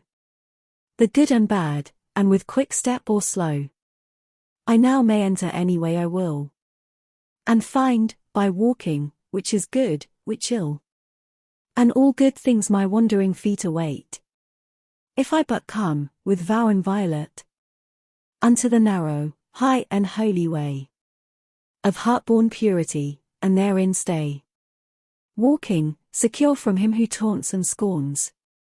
To flowery meads, across the path of thorns. And I may stand where health, success, and power await my coming, if, each fleeting hour, I cling to love and patience, and abide with stainlessness, and never step aside from high integrity, so shall I see at last the land of immortality. And I may seek and find, I may achieve. I may not claim, but, losing, may retrieve. The law bends not for me, but I must bend unto the law, if I would reach the end of my afflictions, if I would restore my soul to light and life, and weep no more. Not mine the arrogant and selfish claim to all good things, be mine the lowly aim. To seek and find, to know and comprehend, and wisdom ward all holy footsteps wend. Nothing is mine to claim or to command, but all is mine to know and understand. 6. The secret of abounding happiness. Great is the thirst for happiness, and equally great is the lack of happiness. The majority of the poor long for riches, believing that their possession would bring them supreme and lasting happiness. Many who are rich, having gratified every desire and whim, suffer from ennui and repletion, and are farther from the possession of happiness even than the very poor. If we reflect upon this state of things, it will ultimately lead us to a knowledge of the all-important truth that happiness is not derived from mere outward possessions, nor misery from the lack of them, for if this were so, we should find the poor always miserable, and the rich always happy, whereas the reverse is frequently the case. Some of the most wretched people whom I have known were those who were surrounded with riches and luxury, whilst some of the brightest and happiest people I have met were possessed of only the barest necessities of life. Many men who have accumulated riches have confessed that the selfish gratification which followed the acquisition of riches has robbed life of its sweetness, and that they were never so happy as when they were poor. What, then, is happiness, and how is it to be secured? Is it a figment, a delusion, and is suffering alone perennial? We shall find, after earnest observation and reflection, that all, except those who have entered the way of wisdom, believe that happiness is only to be obtained by the gratification of desire. It is this belief, rooted in the soil of ignorance, and continually watered by selfish cravings, that is the cause of all the misery in the world. And I do not limit the word desire to the grosser animal cravings, it extends to the higher psychic realm, where far more powerful, subtle, and insidious cravings hold in bondage the intellectual and refined, depriving them of all that beauty, harmony, and purity of soul whose expression is happiness. Most people will admit that selfishness is the cause of all the unhappiness in the world, but they fall under the soul-destroying delusion that it is somebody else's selfishness, and not their own. When you are willing to admit that all your unhappiness is the result of your own selfishness, you will not be far from the gates of paradise, but so long as you are convinced that it is the selfishness of others that is robbing you of joy, so long will you remain a prisoner in your self-created purgatory. Happiness is that inward state of perfect satisfaction which is joy and peace, and from which all desire is eliminated. The satisfaction which results from gratified desire is brief and illusionary, and is always followed by an increased demand for gratification.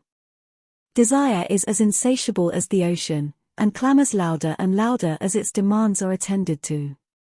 It claims ever-increasing service from its deluded devotees, until at last they are struck down with physical or mental anguish, and are hurled into the purifying fires of suffering. Desire is the region of hell, and all torments are centered there.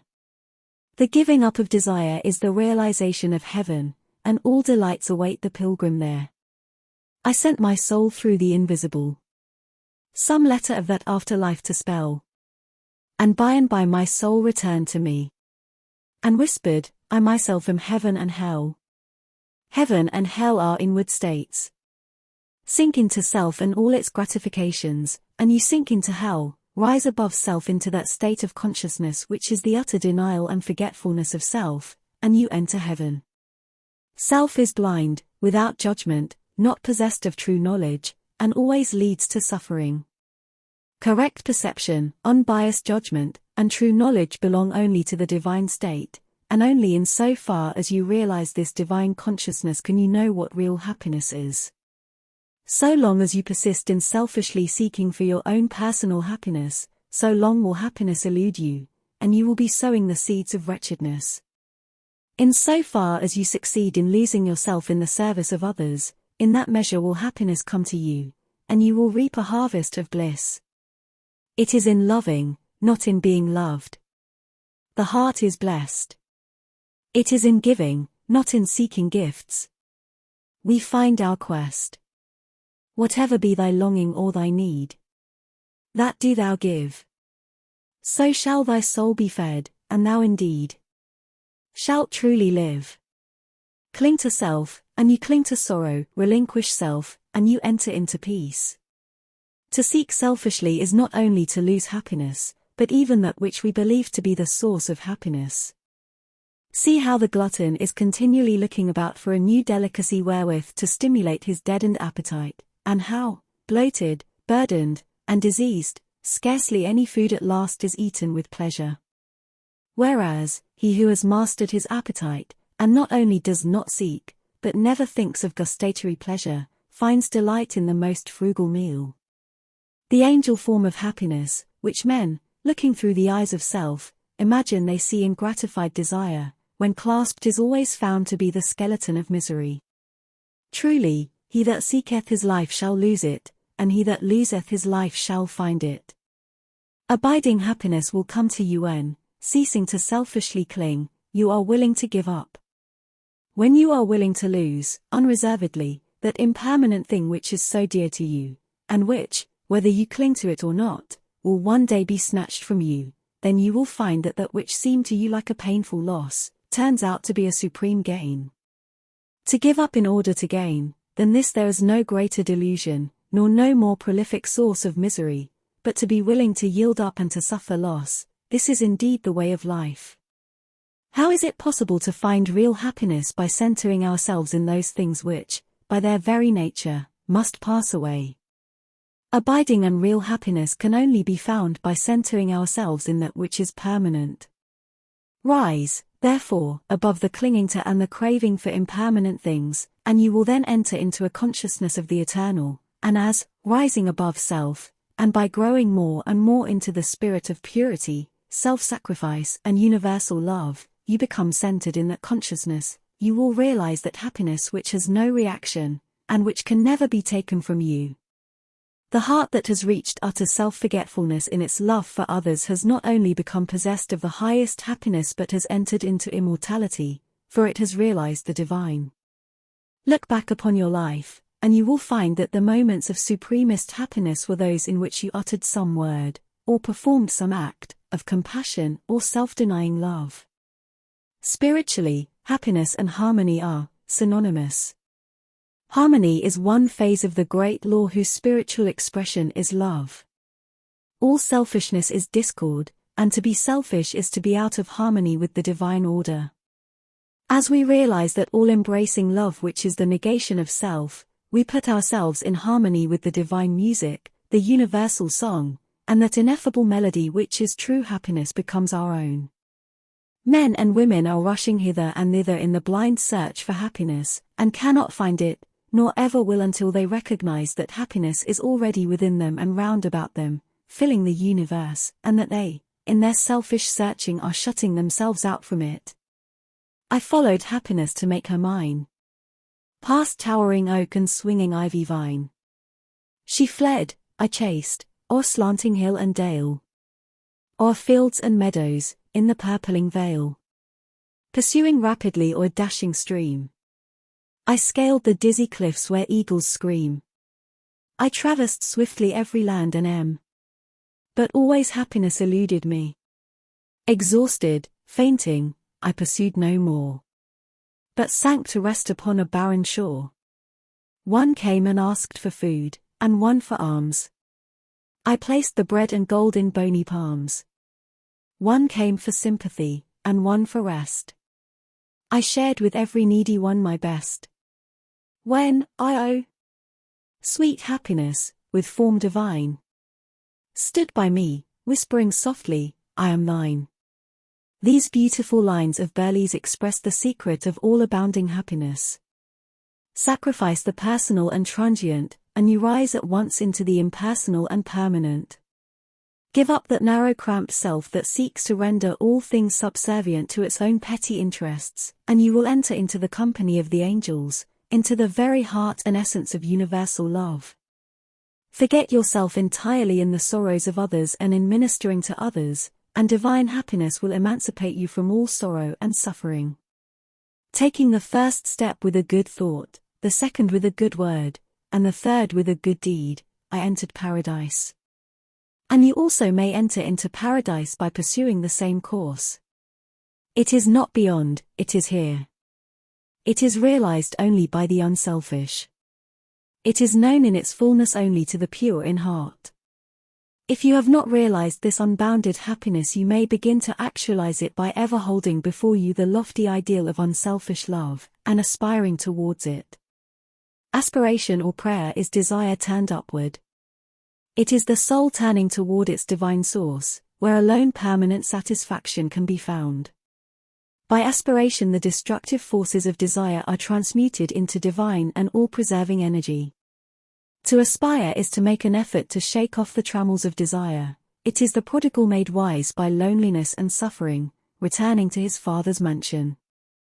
As you rise above the sordid self, as you break, one after another, the chains that bind you, will you realize the joy of giving, as distinguished from the misery of grasping, giving of your substance, giving of your intellect, giving of the love and light that is growing within you. You will then understand that it is indeed more blessed to give than to receive. But the giving must be of the heart without any taint of self, without desire for reward. The gift of pure love is always attended with bliss.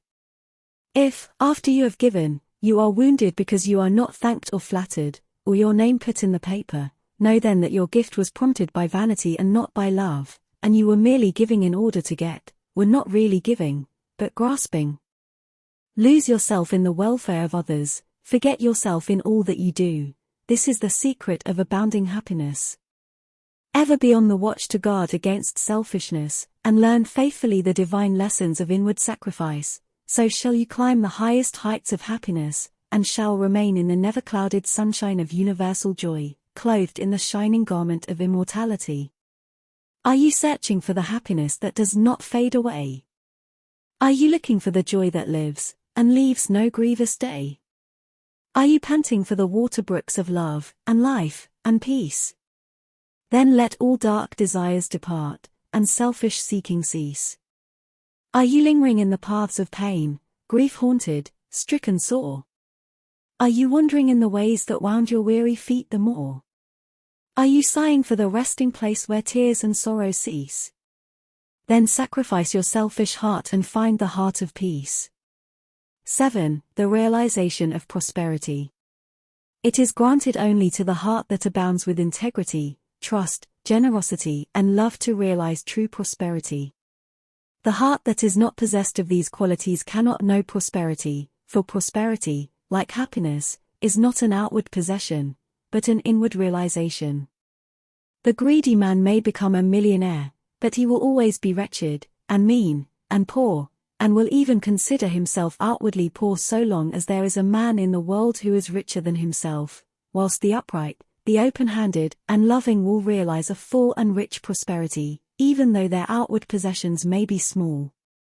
He is poor who is dissatisfied, he is rich who is contented with what he has, and he is richer who is generous with what he has. When we contemplate the fact that the universe is abounding in all good things, material as well as spiritual, and compare it with man's blind eagerness to secure a few gold coins, or a few acres of dirt, it is then that we realize how dark and ignorant selfishness is. It is then that we know that self-seeking is self-destruction. Nature gives all, without reservation, and loses nothing. Man, grasping all, loses everything. If you would realize true prosperity, do not settle down, as many have done, into the belief that if you do right everything will go wrong. Do not allow the word competition to shake your faith in the supremacy of righteousness. I care not what men may say about the laws of competition, for do I not know the unchangeable law, which shall one day put them all to rout, and which puts them to rout even now in the heart and life of the righteous man? And knowing this law I can contemplate all dishonesty with undisturbed repose, for I know where certain destruction awaits it. Under all circumstances do that which you believe to be right, and trust the law, trust the divine power that is immanent in the universe, and it will never desert you, and you will always be protected. By such a trust all your losses will be converted into gains, and all curses which threaten will be transmuted into blessings. Never let go of integrity, generosity, and love, for these, coupled with energy, will lift you into the truly prosperous state. Do not believe the world when it tells you that you must always attend to number one first, and to others afterwards. To do this is not to think of others at all, but only of one's own comforts. To those who practice this, the day will come when they will be deserted by all, and when they cry out in their loneliness and anguish, there will be no one to hear and help them. To consider oneself before all others is to cramp and warp and hinder every noble and divine impulse. Let your soul expand, let your heart reach out to others in loving and generous warmth, and great and lasting will be your joy, and all prosperity will come to you. Those who have wandered from the highway of righteousness guard themselves against competition. Those who always pursue the right need not to trouble about such defense. This is no empty statement. There are men today who, by the power of integrity and faith, have defied all competition, and who, without swerving in the least from their methods, when competed with, have risen steadily into prosperity, whilst those who tried to undermine them have fallen back defeated.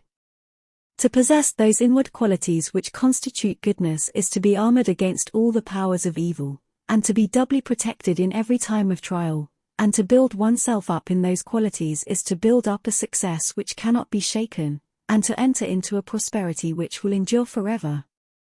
The white robe of the heart invisible is stained with sin and sorrow, grief and pain, and all repentant pools and springs of prayer shall not avail to wash it white again. While in the path of ignorance I walk, the stains of error will not cease to cling. Defilements mark the crooked path of self, where anguish lurks and disappointments sting. Knowledge and wisdom only can avail to purify and make my garment clean. For therein lie love's waters, therein rests peace undisturbed, eternal, and serene. Sin and repentance is the path of pain. Knowledge and wisdom is the path of peace.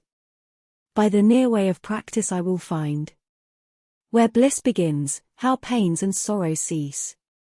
Self shall depart, and truth shall take its place.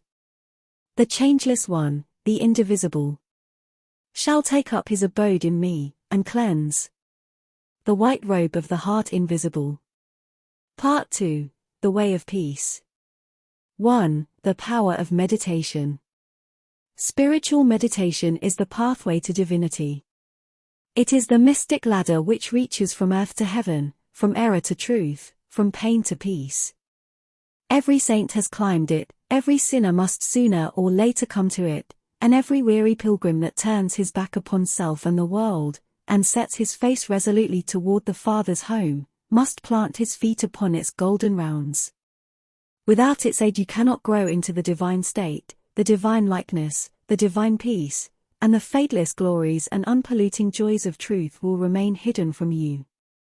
Meditation is the intense dwelling, in thought, upon an idea or theme, with the object of thoroughly comprehending it, and whatsoever you constantly meditate upon you will not only come to understand, but will grow more and more into its likeness, for it will become incorporated into your very being, will become, in fact, your very self.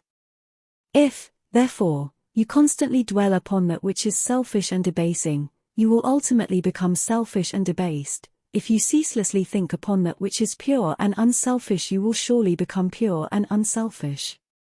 Tell me what that is upon which you most frequently and intensely think, that to which, in your silent hours, your soul most naturally turns, and I will tell you to what place of pain or peace you are traveling, and whether you are growing into the likeness of the divine or the bestial. There is an unavoidable tendency to become literally the embodiment of that quality upon which one most constantly thinks. Let, therefore, the object of your meditation be above and not below, so that every time you revert to it in thought you will be lifted up. Let it be pure and unmixed with any selfish element, so shall your heart become purified and drawn nearer to truth, and not defiled and dragged more hopelessly into error. Meditation, in the spiritual sense in which I am now using it, is the secret of all growth in spiritual life and knowledge. Every prophet, sage, and savior became such by the power of meditation. Buddha meditated upon the truth until he could say, I am the truth. Jesus brooded upon the divine immanence until at last he could declare, I and my Father are one. Meditation centered upon divine realities is the very essence and soul of prayer. It is the silent reaching of the soul toward the eternal. Mere petitionary prayer without meditation is a body without a soul, and is powerless to lift the mind and heart above sin and affliction. If you are daily praying for wisdom, for peace, for loftier purity and a fuller realization of truth, and that for which you pray is still far from you, it means that you are praying for one thing while living out in thought and act another. If you will cease from such waywardness, taking your mind off those things the selfish clinging to which debars you from the possession of the stainless realities for which you pray, if you will no longer ask God to grant you that which you do not deserve, or to bestow upon you that love and compassion which you refuse to bestow upon others, but will commence to think and act in the spirit of truth, you will day by day be growing into those realities, so that ultimately you will become one with them. He who would secure any worldly advantage must be willing to work vigorously for it, and he would be foolish indeed who, waiting with folded hands, expected it to come to him for the mere asking. Do not then vainly imagine that you can obtain the heavenly possessions without making an effort.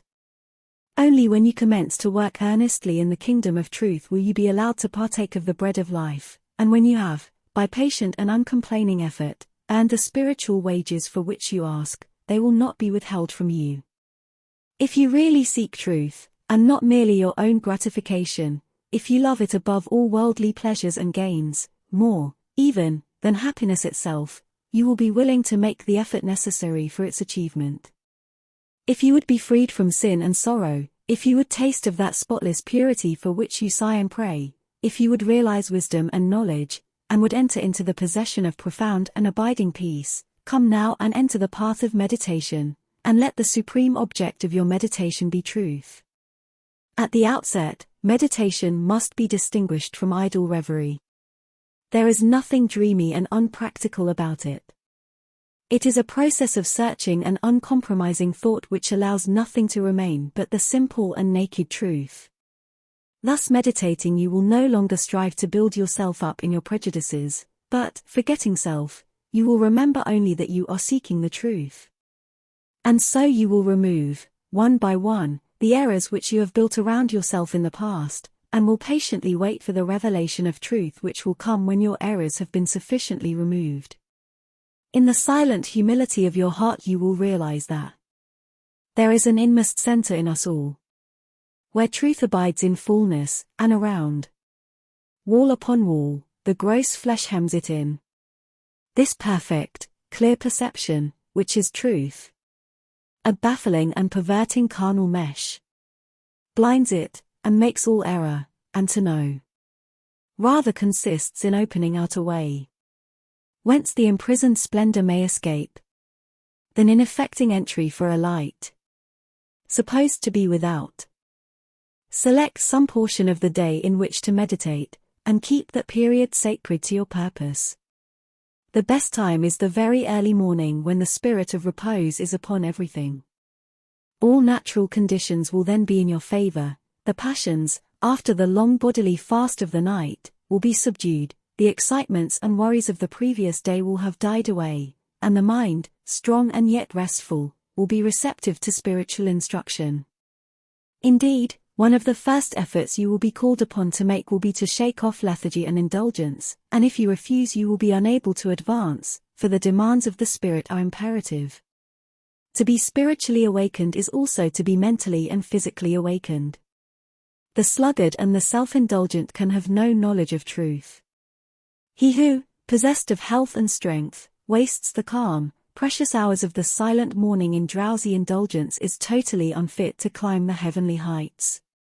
He whose awakening consciousness has become alive to its lofty possibilities, who is beginning to shake off the darkness of ignorance in which the world is enveloped, rises before the stars have ceased their vigil, and, grappling with the darkness within his soul, strives, by holy aspiration, to perceive the light of truth while the unawakened world dreams on. The heights by great men reached and kept were not attained by sudden flight, but they, while their companions slept, were toiling upward in the night. No saint, no holy man, no teacher of truth ever lived who did not rise early in the morning. Jesus habitually rose early, and climbed the solitary mountains to engage in holy communion. Buddha always rose an hour before sunrise and engaged in meditation, and all his disciples were enjoined to do the same. If you have to commence your daily duties at a very early hour, and are thus debarred from giving the early morning to systematic meditation, try to give an hour at night, and should this, by the length and laboriousness of your daily task, be denied you, you need not despair, for you may turn your thoughts upward in holy meditation in the intervals of your work, or in those few idle minutes which you now waste in aimlessness, and should your work be of that kind which becomes by practice automatic, you may meditate while engaged upon it. That eminent Christian saint and philosopher, Jacob Boehme, realized his vast knowledge of divine things whilst working long hours as a shoemaker. In every life there is time to think, and the busiest, the most laborious is not shut out from aspiration and meditation. Spiritual meditation and self-discipline are inseparable. You will, therefore, commence to meditate upon yourself so as to try and understand yourself, for, remember, the great object you will have in view will be the complete removal of all your errors in order that you may realize truth. You will begin to question your motives, thoughts, and acts, comparing them with your ideal, and endeavoring to look upon them with a calm and impartial eye.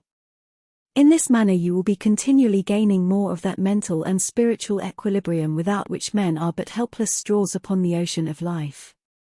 If you are given to hatred or anger, you will meditate upon gentleness and forgiveness, so as to become acutely alive to a sense of your harsh and foolish conduct.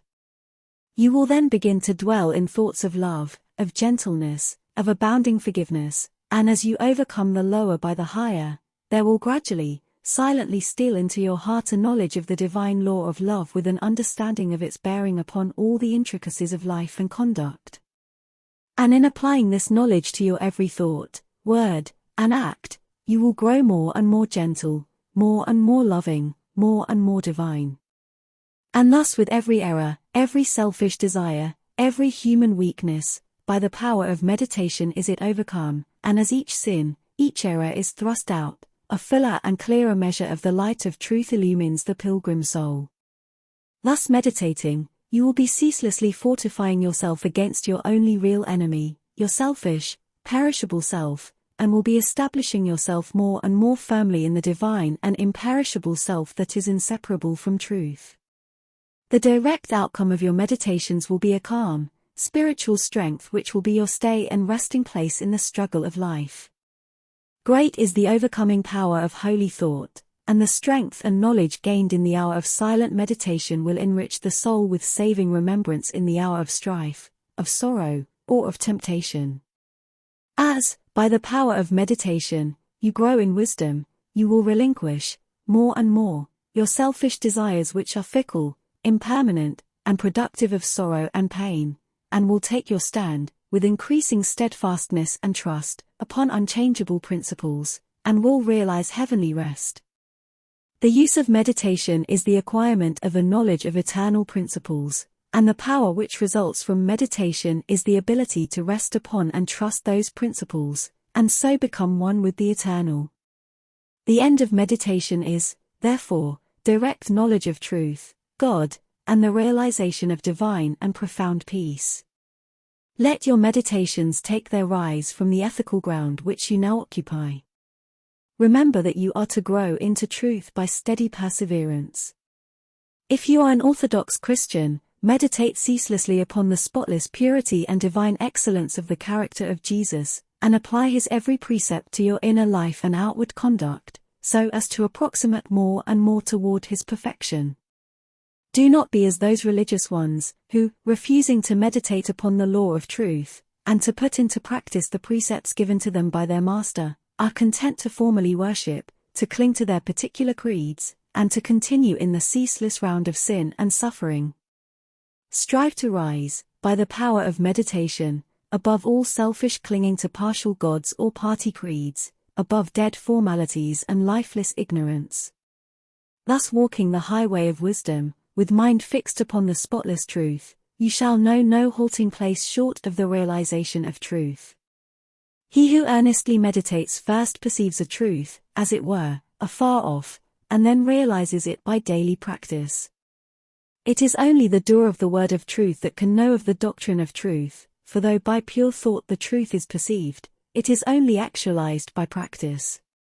Said the divine Gautama, the Buddha, he who gives himself up to vanity, and does not give himself up to meditation, forgetting the real aim of life and grasping at pleasure, will in time envy him who has exerted himself in meditation, and he instructed his disciples in the following 5 great meditations: The first meditation is the meditation of love, in which you so adjust your heart that you long for the weal and welfare of all beings, including the happiness of your enemies.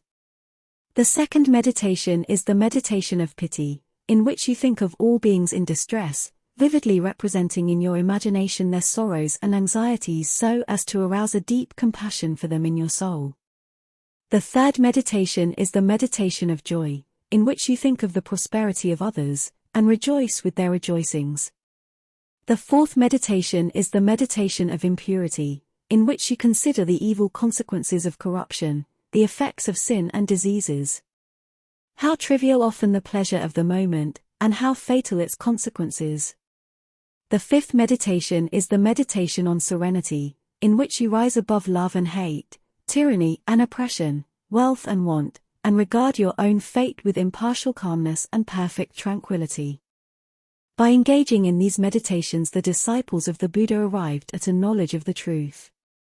But whether you engage in these particular meditations or not matters little so long as your object is truth, so long as you hunger and thirst for that righteousness which is a holy heart and a blameless life. In your meditations, therefore, let your heart grow and expand with ever-broadening love, until, freed from all hatred, and passion, and condemnation, it embraces the whole universe with thoughtful tenderness. As the flower opens its petals to receive the morning light, so open your soul more and more to the glorious light of truth. Soar upward upon the wings of aspiration, be fearless, and believe in the loftiest possibilities. Believe that a life of absolute meekness is possible, believe that a life of stainless purity is possible, believe that a life of perfect holiness is possible, believe that the realization of the highest truth is possible. He who so believes, climbs rapidly the heavenly hills, whilst the unbelievers continue to grope darkly and painfully in the fog-bound valleys. So believing, so aspiring, so meditating, divinely sweet and beautiful will be your spiritual experiences, and glorious the revelations that will enrapture your inward vision. As you realize the divine love, the divine justice, the divine purity, the perfect law of good, or God, great will be your bliss and deep your peace. Old things will pass away, and all things will become new. The veil of the material universe, so dense and impenetrable to the eye of error, so thin and gauzy to the eye of truth, will be lifted and the spiritual universe will be revealed. Time will cease, and you will live only in eternity. Change and mortality will no more cause you anxiety and sorrow, for you will become established in the unchangeable, and will dwell in the very heart of immortality.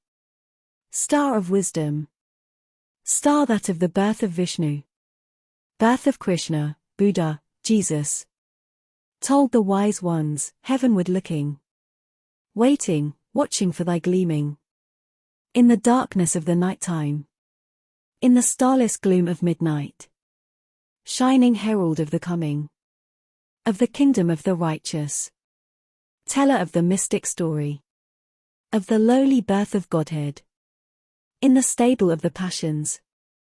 In the manger of the mind-soul.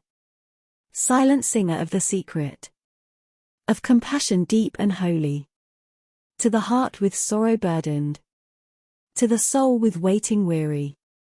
Star of all-surpassing brightness. Thou again dost deck the midnight. Thou again dost cheer the wise ones. Watching in the cradle darkness. Weary of the endless battle. With the grinding blades of error. Tired of lifeless, useless idols. Of the dead forms of religions. Spent with watching for thy shining. Thou hast ended their despairing. Thou hast lighted up their pathway. Thou hast brought again the old truths. To the hearts of all thy watchers. To the souls of them that love thee. Thou dost speak of joy and gladness. Of the peace that comes of sorrow. Blessed are they that can see thee, weary wanderers in the night time. Blessed they who feel the throbbing, in their bosoms feel the pulsing, of a deep love stirred within them, by the great power of thy shining. Let us learn thy lesson truly. Learn it faithfully and humbly. Learn it meekly, wisely, gladly. Ancient star of holy Vishnu, light of Krishna, Buddha, Jesus. 2. The two masters, self and truth. Upon the battlefield of the human soul, two masters are ever contending for the crown of supremacy, for the kingship and dominion of the heart, the master of self, called also the prince of this world, and the master of truth, called also the Father God. The master self is that rebellious one whose weapons are passion, pride, avarice, vanity, self-will, implements of darkness. The master truth is that meek and lowly one whose weapons are gentleness, patience, purity, sacrifice, humility, love, instruments of light. In every soul the battle is waged, and as a soldier cannot engage at once in two opposing armies, so every heart is enlisted either in the ranks of self or of truth. There is no half and half course, there is self and there is truth. Where self is, truth is not, where truth is, self is not. Thus spake Buddha, the teacher of truth, and Jesus, the manifested Christ, declared that no man can serve two masters, for either he will hate the one and love the other, or else he will hold to the one, and despise the other. Ye cannot serve God and mammon. Truth is so simple, so absolutely undeviating and uncompromising that it admits of no complexity, no turning, no qualification. Self is ingenious, crooked, and, governed by subtle and snaky desire, admits of endless turnings and qualifications, and the deluded worshippers of self vainly imagine that they can gratify every worldly desire, and at the same time possess the truth. But the lovers of truth worship truth with the sacrifice of self, and ceaselessly guard themselves against worldliness and self-seeking. Do you seek to know and to realize truth? Then you must be prepared to sacrifice, to renounce to the uttermost, for truth in all its glory can only be perceived and known when the last vestige of self has disappeared. The eternal Christ declared that he who would be his disciple must deny himself daily. Are you willing to deny yourself, to give up your lusts, your prejudices, your opinions? If so, you may enter the narrow way of truth, and find that peace from which the world is shut out. The absolute denial, the utter extinction, of self is the perfect state of truth, and all religions and philosophies are but so many aids to this supreme attainment. Self is the denial of truth. Truth is the denial of self. As you let self die, you will be reborn in truth. As you cling to self, truth will be hidden from you. Whilst you cling to self, your path will be beset with difficulties, and repeated pains, sorrows, and disappointments will be your lot. There are no difficulties in truth, and coming to truth, you will be freed from all sorrow and disappointment. Truth in itself is not hidden and dark. It is always revealed and is perfectly transparent. But the blind and wayward self cannot perceive it. The light of day is not hidden except to the blind, and the light of truth is not hidden except to those who are blinded by self.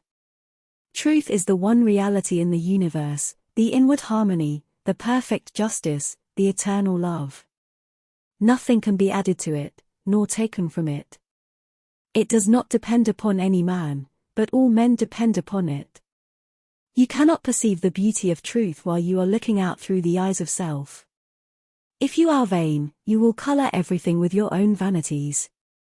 If lustful, your heart and mind will be so clouded with the smoke and flames of passion, that everything will appear distorted through them. If proud and opinionative, you will see nothing in the whole universe except the magnitude and importance of your own opinions. There is one quality which preeminently distinguishes the man of truth from the man of self, and that is humility. To be not only free from vanity, stubbornness, and egotism, but to regard one's own opinions as of no value, this indeed is true humility. He who is immersed in self regards his own opinions as truth, and the opinions of other men as error. But that humble truth-lover who has learned to distinguish between opinion and truth, regards all men with the eye of charity, and does not seek to defend his opinions against theirs, but sacrifices those opinions that he may love the more, that he may manifest the spirit of truth, for truth in its very nature is ineffable and can only be lived. He who has most of charity has most of truth. Men engage in heated controversies, and foolishly imagine they are defending the truth, when in reality they are merely defending their own petty interests and perishable opinions. The follower of self takes up arms against others. The follower of truth takes up arms against himself. Truth, being unchangeable and eternal, is independent of your opinion and of mine. We may enter into it, or we may stay outside, but both our defense and our attack are superfluous, and are hurled back upon ourselves. Men, enslaved by self, passionate, proud, and condemnatory, believe their particular creed or religion to be the truth, and all other religions to be error, and they proselytize with passionate ardor. There is but one religion, the religion of truth. There is but one error, the error of self. Truth is not a formal belief, it is an unselfish, holy, and aspiring heart, and he who has truth is at peace with all, and cherishes all with thoughts of love. You may easily know whether you are a child of truth or a worshipper of self, if you will silently examine your mind, heart, and conduct.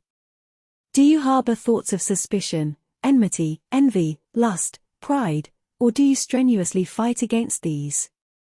If the former, you are chained to self, no matter what religion you may profess; if the latter, you are a candidate for truth, even though outwardly you may profess no religion. Are you passionate, self-willed, ever seeking to gain your own ends, self-indulgent, and self-centered, or are you gentle, mild, unselfish, quit of every form of self-indulgence, and are ever ready to give up your own? If the former, self is your master; if the latter, truth is the object of your affection. Do you strive for riches? Do you fight, with passion, for your party? Do you lust for power and leadership? Are you given to ostentation and self-praise? Or have you given up the love of riches? Have you relinquished all strife? Are you content to take the lowest place, and to be passed by unnoticed? And have you ceased to talk about yourself and to regard yourself with self-complacent pride? If the former, even though you may imagine you worship God, the God of your heart is self. If the latter, even though you may withhold your lips from worship, you are dwelling with the Most High. The signs by which the truth lover is known are unmistakable. Hear the Holy Krishna declare them, in Sir Edwin Arnold's beautiful rendering of the Bhagavad Gita: fearlessness, singleness of soul, the will. Always to strive for wisdom, opened hand. And governed appetites, and piety. And love of lonely study, humbleness. Uprightness, he to injure naught which lives. Truthfulness, slowness unto wrath, a mind that lightly letteth go what others prize. And equanimity, and charity, which speeth no man's faults, and tenderness towards all that suffer, a contented heart, fluttered by no desires, a bearing mild, modest and grave, with manhood nobly mixed, with patience, fortitude, and purity, an unrevengeful spirit, never given to rate itself too high. Such be the signs, O Indian prince, of him whose feet are set on that fair path which leads to heavenly birth. When men, lost in the devious ways of error and self, have forgotten the heavenly birth, the state of holiness and truth, they set up artificial standards by which to judge one another, and make acceptance of, and adherence to, their own particular theology, the test of truth, and so men are divided one against another, and there is ceaseless enmity and strife, and unending sorrow and suffering. Reader, do you seek to realize the birth into truth? There is only one way: let self die. All those lusts, appetites, desires, opinions, limited conceptions and prejudices to which you have hitherto so tenaciously clung, let them fall from you. Let them no longer hold you in bondage, and truth will be yours. Cease to look upon your own religion as superior to all others, and strive humbly to learn the supreme lesson of charity. No longer cling to the idea, so productive of strife and sorrow, that the Savior whom you worship is the only Savior, and that the Savior whom your brother worships with equal sincerity and order, is an impostor, but seek diligently the path of holiness, and then you will realize that every holy man is a Savior of mankind. The giving up of self is not merely the renunciation of outward things. It consists of the renunciation of the inward sin, the inward error.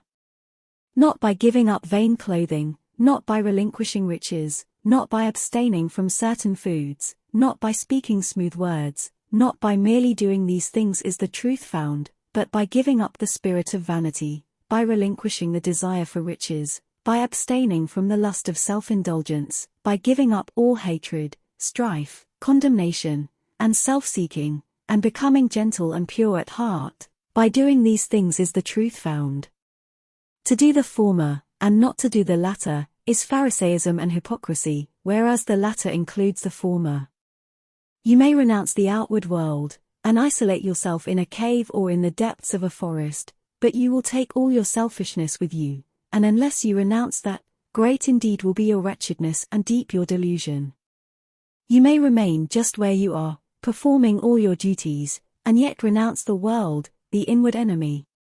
To be in the world and yet not of the world is the highest perfection, the most blessed peace, is to achieve the greatest victory. The renunciation of self is the way of truth, therefore. Enter the path, there is no grief like hate. No pain like passion, no deceit like sense.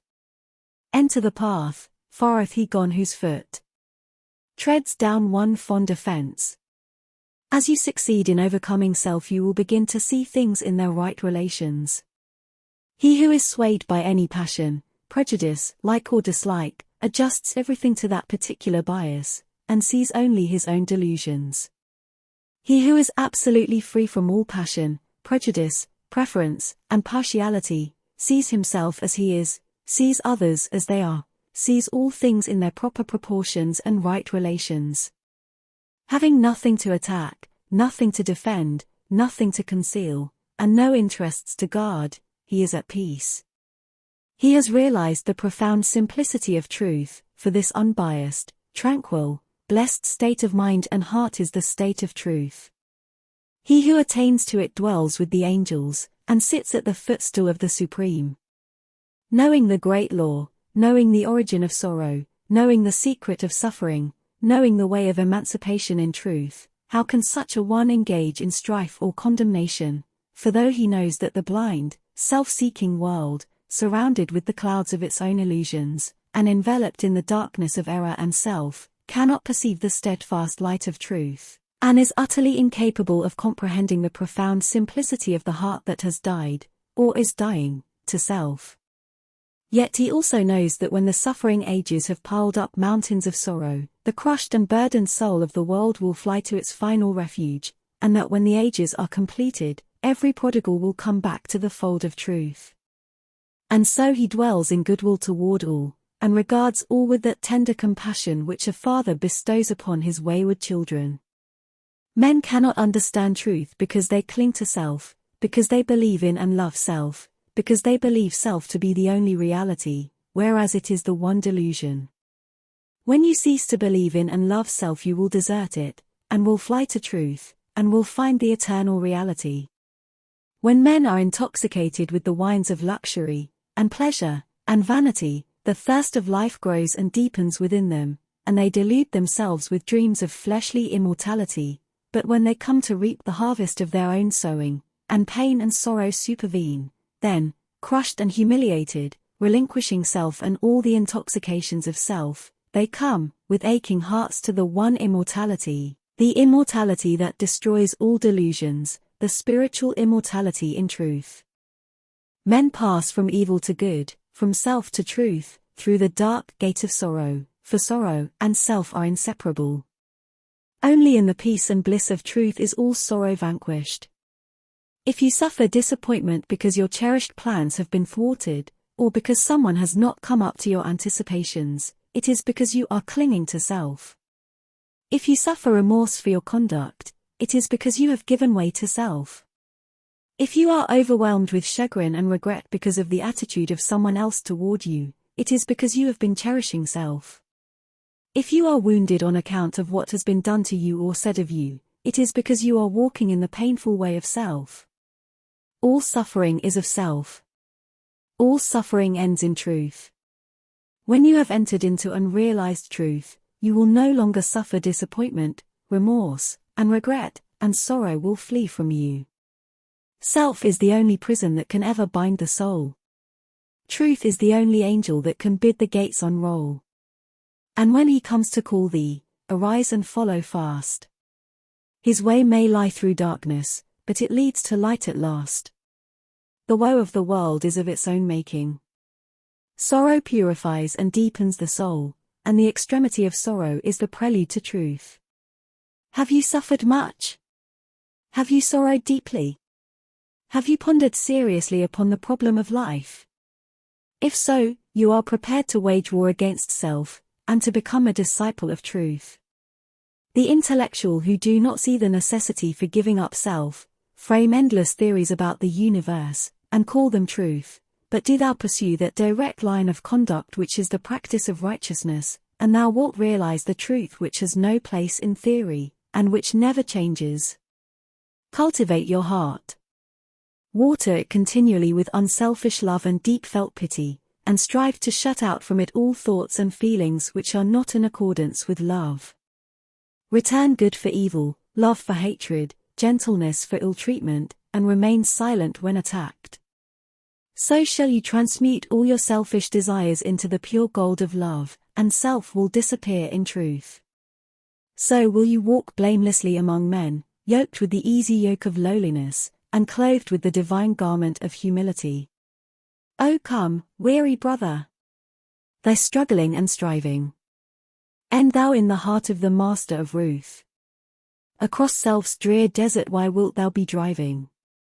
Athirst for the quickening waters of truth. When here, by the path of thy searching and sinning, flows life's gladsome stream, lies love's oasis green. Come, turn thou and rest, know the end and beginning. The sought and the searcher, the seer and seen. Thy master sits not in the unapproached mountains, nor dwells in the mirage which floats on the air. Nor shalt thou discover his magical fountains in pathways of sand that encircle despair. In selfhood's dark desert cease wearily seeking the odorous tracks of the feet of thy king. And if thou wouldst hear the sweet sound of his speaking, be deaf to all voices that emptily sing. Flee the vanishing places, renounce all thou wast. Leave all that thou lovest, and, naked and bare, thyself at the shrine of the innermost cast. The highest, the holiest, the changeless is there. Within, in the heart of the silence he dwelleth. Leave sorrow and sin, leave thy wandering sore. Come bathe in his joy, whilst he, whispering, telleth thy soul what it seeketh, and wander no more. Then cease, weary brother, thy struggling and striving. Find peace in the heart of the Master of Ruth. Across self's dark desert cease wearily driving. Come, drink at the beautiful waters of truth. 3. The acquirement of spiritual power. The world is filled with men and women seeking pleasure, excitement, novelty, seeking ever to be moved to laughter or tears, not seeking strength, stability, and power, but courting weakness, and eagerly engaged in dispersing what power they have. Men and women of real power and influence are few, because few are prepared to make the sacrifice necessary to the acquirement of power, and fewer still are ready to patiently build up character. To be swayed by your fluctuating thoughts and impulses is to be weak and powerless. To rightly control and direct those forces is to be strong and powerful. Men of strong animal passions have much of the ferocity of the beast, but this is not power. The elements of power are there, but it is only when this ferocity is tamed and subdued by the higher intelligence that real power begins, and men can only grow in power by awakening themselves to higher and ever higher states of intelligence and consciousness. The difference between a man of weakness and one of power lies not in the strength of the personal will, for the stubborn man is usually weak and foolish, but in that focus of consciousness which represents their states of knowledge. The pleasure seekers, the lovers of excitement, the hunters after novelty, and the victims of impulse and hysterical emotion lack that knowledge of principles which gives balance, stability, and influence. A man commences to develop power when, checking his impulses and selfish inclinations, he falls back upon the higher and calmer consciousness within him, and begins to steady himself upon a principle. The realization of unchanging principles in consciousness is at once the source and secret of the highest power. When, after much searching, and suffering, and sacrificing, the light of an eternal principle dawns upon the soul, a divine calm ensues and joy unspeakable gladdens the heart. He who has realized such a principle ceases to wander, and remains poised and self-possessed. He ceases to be passion's slave, and becomes a master builder in the temple of destiny. The man that is governed by self, and not by a principle, changes his front when his selfish comforts are threatened. Deeply intent upon defending and guarding his own interests, he regards all means as lawful that will subserve that end. He is continually scheming as to how he may protect himself against his enemies, being too self-centered to perceive that he is his own enemy. Such a man's work crumbles away, for it is divorced from truth and power. All effort that is grounded upon self, perishes, only that work endures that is built upon an indestructible principle. The man that stands upon a principle is the same calm, dauntless, self-possessed man under all circumstances. When the hour of trial comes, and he has to decide between his personal comforts and truth, he gives up his comforts and remains firm. Even the prospect of torture and death cannot alter or deter him. The man of self regards the loss of his wealth, his comforts, or his life as the greatest calamities which can befall him. The man of principle looks upon these incidents as comparatively insignificant, and not to be weighed with loss of character, loss of truth. To desert truth is, to him, the only happening which can really be called a calamity. It is the hour of crisis which decides who are the minions of darkness, and who the children of light. It is the epoch of threatening disaster, ruin, and persecution which divides the sheep from the goats, and reveals to the reverential gaze of succeeding ages the men and women of power. It is easy for a man, so long as he is left in the enjoyment of his possessions, to persuade himself that he believes in and adheres to the principles of peace, brotherhood, and universal love. But if, when his enjoyments are threatened, or he imagines they are threatened, he begins to clamor loudly for war, he shows that he believes in and stands upon, not peace, brotherhood, and love, but strife, selfishness, and hatred. He who does not desert his principles when threatened with the loss of every earthly thing, even to the loss of reputation and life, is the man of power, is the man whose every word and work endures, is the man whom the afterworld honors, reveres, and worships. Rather than desert that principle of divine love on which he rested, and in which all his trust was placed, Jesus endured the utmost extremity of agony and deprivation, and today the world prostrates itself at his pierced feet in rapt adoration. There is no way to the acquirement of spiritual power except by that inward illumination and enlightenment which is the realization of spiritual principles, and those principles can only be realized by constant practice and application. Take the principle of divine love, and quietly and diligently meditate upon it with the object of arriving at a thorough understanding of it. Bring its searching light to bear upon all your habits, your actions, your speech and intercourse with others, your every secret thought and desire. As you persevere in this course, the divine love will become more and more perfectly revealed to you, and your own shortcomings will stand out in more and more vivid contrast, spurring you on to renewed endeavor, and having once caught a glimpse of the incomparable majesty of that imperishable principle, you will never again rest in your weakness, your selfishness, your imperfection, but will pursue that love until you have relinquished every discordant element, and have brought yourself into perfect harmony with it. And that state of inward harmony is spiritual power. Take also other spiritual principles, such as purity and compassion, and apply them in the same way, and, so exacting is truth, you will be able to make no stay, no resting place until the inmost garment of your soul is bereft of every stain, and your heart has become incapable of any hard, condemnatory, and pitiless impulse. Only in so far as you understand, realize, and rely upon these principles, will you acquire spiritual power, and that power will be manifested in and through you in the form of increasing dispassion, patience, and equanimity. Dispassion argues superior self-control, sublime patience is the very hallmark of divine knowledge, and to retain an unbroken calm amid all the duties and distractions of life, marks off the man of power. It is easy in the world to live after the world's opinion, it is easy in solitude to live after our own, but the great man is he who in the midst of the crowd keeps with perfect sweetness the independence of solitude. Some mystics hold that perfection in dispassion is the source of that power by which miracles, so-called, are performed, and truly he who has gained such perfect control of all his interior forces that no shock, however great, can for one moment unbalance him, must be capable of guiding and directing those forces with a master hand.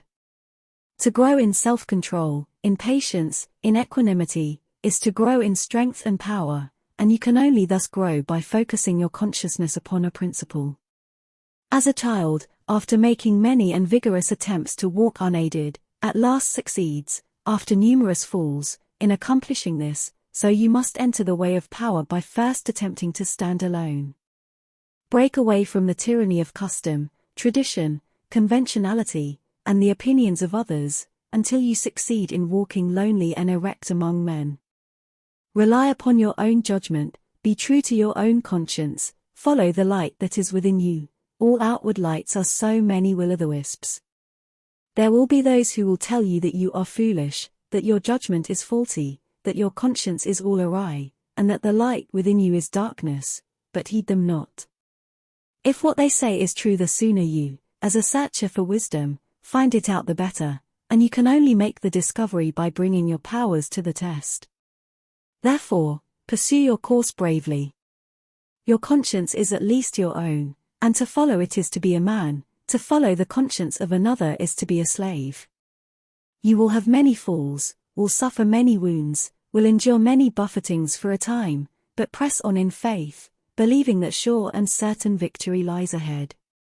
Search for a rock, a principle, and having found it, cling to it, get it under your feet and stand erect upon it, until at last, immovably fixed upon it, you succeed in defying the fury of the waves and storms of selfishness.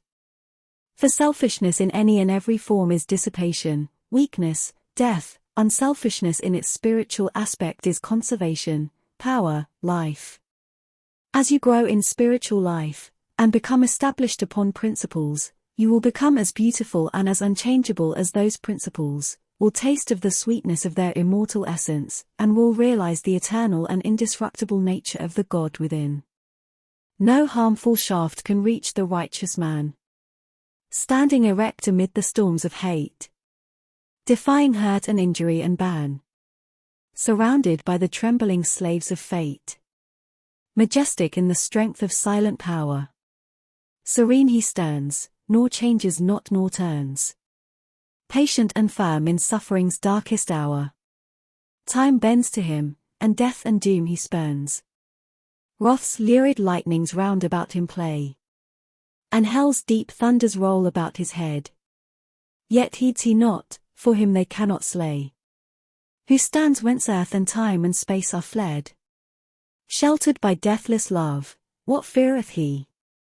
Armored in changeless truth, what can he know of loss and gain? Knowing eternity, he moves not whilst the shadows come and go. Call him immortal, call him truth and light, and splendor of prophetic majesty, who beadeth thus amid the powers of night, clothed with the glory of divinity. 4. The realization of selfless love. It is said that Michelangelo saw in every rough block of stone a thing of beauty awaiting the master hand to bring it into reality. Even so, Within each there reposes the divine image awaiting the master hand of faith and the chisel of patience to bring it into manifestation. And that divine image is revealed and realized as stainless, selfless love. Hidden deep in every human heart, though frequently covered up with a mass of hard and almost impenetrable accretions, is the spirit of divine love, whose holy and spotless essence is undying and eternal. It is the truth in man, it is that which belongs to the Supreme, that which is real and immortal. All else changes and passes away, this alone is permanent and imperishable, and to realize this love by ceaseless diligence in the practice of the highest righteousness, to live in it and to become fully conscious in it, is to enter into immortality here and now, is to become one with truth, one with God, one with the central heart of all things, and to know our own divine and eternal nature. To reach this love, to understand and experience it, one must work with great persistency and diligence upon his heart and mind, must ever renew his patience and keep strong his faith, for there will be much to remove, much to accomplish before the divine image is revealed in all its glorious beauty. He who strives to reach and to accomplish the divine will be tried to the very uttermost, and this is absolutely necessary, for how else could one acquire that sublime patience without which there is no real wisdom, no divinity? Ever and anon, as he proceeds, all his work will seem to be futile, and his efforts appear to be thrown away. Now and then a hasty touch will mar his image, and perhaps when he imagines his work is almost completed he will find what he imagined to be the beautiful form of divine love utterly destroyed, and he must begin again with his past bitter experience to guide and help him. But he who has resolutely set himself to realize the highest recognizes no such thing as defeat. All failures are apparent, not real. Every slip, every fall, every return to selfishness is a lesson learned, an experience gained, from which a golden grain of wisdom is extracted, helping the striver toward the accomplishment of his lofty object. To recognize that of our vices we can frame a ladder if we will but tread beneath our feet each deed of shame, is to enter the way that leads unmistakably toward the divine, and the failings of one who thus recognizes are so many dead selves, upon which he rises, as upon stepping stones, to higher things. Once come to regard your failings, your sorrows and sufferings as so many voices telling you plainly where you are weak and faulty, where you fall below the true and the divine, you will then begin to ceaselessly watch yourself, and every slip, every pang of pain will show you where you are to set to work, and what you have to remove out of your heart in order to bring it nearer to the likeness of the divine, nearer to the perfect love. And as you proceed, day by day detaching yourself more and more from the inward selfishness, the love that is selfless will gradually become revealed to you. And when you are growing patient and calm, when your petulances, tempers, and irritabilities are passing away from you, and the more powerful lusts and prejudices cease to dominate and enslave you, then you will know that the divine is awakening within you, that you are drawing near to the eternal heart, that you are not far from that selfless love, the possession of which is peace and immortality. Divine love is distinguished from human loves in this supremely important particular: it is free from partiality. Human loves cling to a particular object to the exclusion of all else, and when that object is removed, great and deep is the resultant suffering to the one who loves. Divine love embraces the whole universe, and, without clinging to any part, yet contains within itself the whole, and he who comes to it by gradually purifying and broadening his human loves until all the selfish and impure elements are burnt out of them, ceases from suffering. It is because human loves are narrow and confined and mingled with selfishness that they cause suffering. No suffering can result from that love which is so absolutely pure that it seeks nothing for itself. Nevertheless, human loves are absolutely necessary as steps toward the divine, and no soul is prepared to partake of divine love until it has become capable of the deepest and most intense human love. It is only by passing through human loves and human sufferings that divine love is reached and realized. All human loves are perishable like the forms to which they cling, but there is a love that is imperishable, and that does not cling to appearances. All human loves are counterbalanced by human hates, but there is a love that admits of no opposite or reaction, divine and free from all taint of self, that sheds its fragrance on all alike. Human loves are reflections of the divine love, and draw the soul nearer to the reality, the love that knows neither sorrow nor change. It is well that the mother, clinging with passionate tenderness to the little helpless form of flesh that lies on her bosom, should be overwhelmed with the dark waters of sorrow when she sees it laid in the cold earth. It is well that her tears should flow and her heart ache, for only thus can she be reminded of the evanescent nature of the joys and objects of sense, and be drawn nearer to the eternal and imperishable reality. It is well that lover, brother, sister, husband, wife should suffer deep anguish, and be enveloped in gloom when the visible object of their affections is torn from them, so that they may learn to turn their affections toward the invisible source of all, where alone abiding satisfaction is to be found. It is well that the proud, the ambitious, the self-seeking, should suffer defeat, humiliation, and misfortune, that they should pass through the scorching fires of affliction, for only thus can the wayward soul be brought to reflect upon the enigma of life, only thus can the heart be softened and purified, and prepared to receive the truth.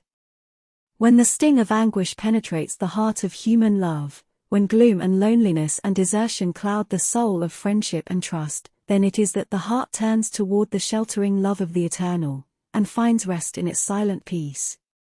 And whosoever comes to this love is not turned away comfortless, is not pierced with anguish nor surrounded with gloom, and is never deserted in the dark hour of trial.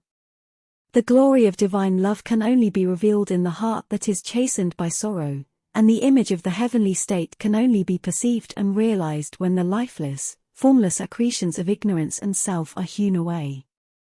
Only that love that seeks no personal gratification or reward, that does not make distinctions, and that leaves behind no heartaches, can be called divine.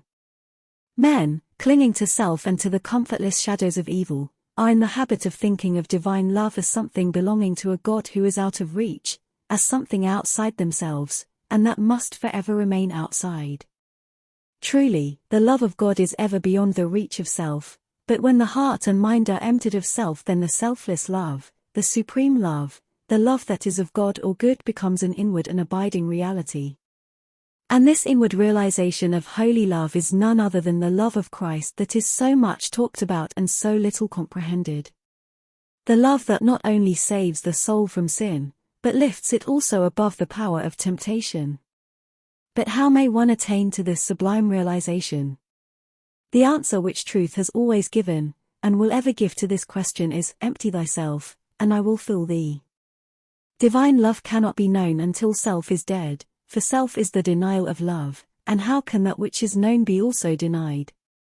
Not until the stone of self is rolled away from the sepulchre of the soul does the immortal Christ, the pure spirit of love, hitherto crucified, dead and buried, cast off the bands of ignorance, and come forth in all the majesty of his resurrection. You believe that the Christ of Nazareth was put to death and rose again. I do not say you err in that belief, but if you refuse to believe that the gentle spirit of love is crucified daily upon the dark cross of your selfish desires, then, I say, you err in this unbelief, and have not yet perceived, even afar off, the love of Christ. You say that you have tasted of salvation in the love of Christ. Are you saved from your temper, your irritability, your vanity, your personal dislikes, your judgment and condemnation of others? If not, from what are you saved, and wherein have you realized the transforming love of Christ? He who has realized the love that is divine has become a new man, and has ceased to be swayed and dominated by the old elements of self. He is known for his patience, his purity, his self-control, his deep charity of heart, and his unalterable sweetness. Divine or selfless love is not a mere sentiment or emotion, it is a state of knowledge which destroys the dominion of evil and the belief in evil, and lifts the soul into the joyful realization of the supreme good. To the divinely wise, knowledge and love are one and inseparable. It is toward the complete realization of this divine love that the whole world is moving. It was for this purpose that the universe came into existence, and every grasping at happiness, every reaching out of the soul toward objects, ideas, and ideals, is an effort to realize it. But the world does not realize this love at present because it is grasping at the fleeting shadow and ignoring, in its blindness, the substance. And so suffering and sorrow continue, and must continue until the world, taught by its self-inflicted pains, discovers the love that is selfless, the wisdom that is calm and full of peace.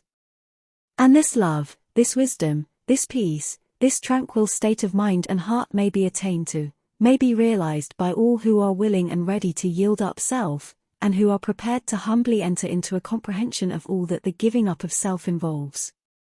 There is no arbitrary power in the universe, and the strongest chains of fate by which men are bound are self-forged. Men are chained to that which causes suffering because they desire to be so, because they love their chains, because they think their little dark prison of self is sweet and beautiful, and they are afraid that if they desert that prison they will lose all that is real and worth having. Ye suffer from yourselves, none else compels. None other holds ye that ye live and die. And the indwelling power which forged the chains and built around itself the dark and narrow prison, can break away when it desires and wills to do so, and the soul does will to do so when it has discovered the worthlessness of its prison, when long suffering has prepared it for the reception of the boundless light and love. As the shadow follows the form, and as smoke comes after fire, so effect follows cause, and suffering and bliss follow the thoughts and deeds of men. There is no effect in the world around us but has its hidden or revealed cause, and that cause is in accordance with absolute justice. Men reap a harvest of suffering because in the near or distant past they have sown the seeds of evil. They reap a harvest of bliss also as a result of their own sowing of the seeds of good. Let a man meditate upon this, let him strive to understand it, and he will then begin to sow only seeds of good, and will burn up the tares and weeds which he has formerly grown in the garden of his heart. The world does not understand the love that is selfless because it is engrossed in the pursuit of its own pleasures, and cramped within the narrow limits of perishable interests, mistaking, in its ignorance, those pleasures and interests for real and abiding things. Caught in the flames of fleshly lusts, and burning with anguish, it sees not the pure and peaceful beauty of truth.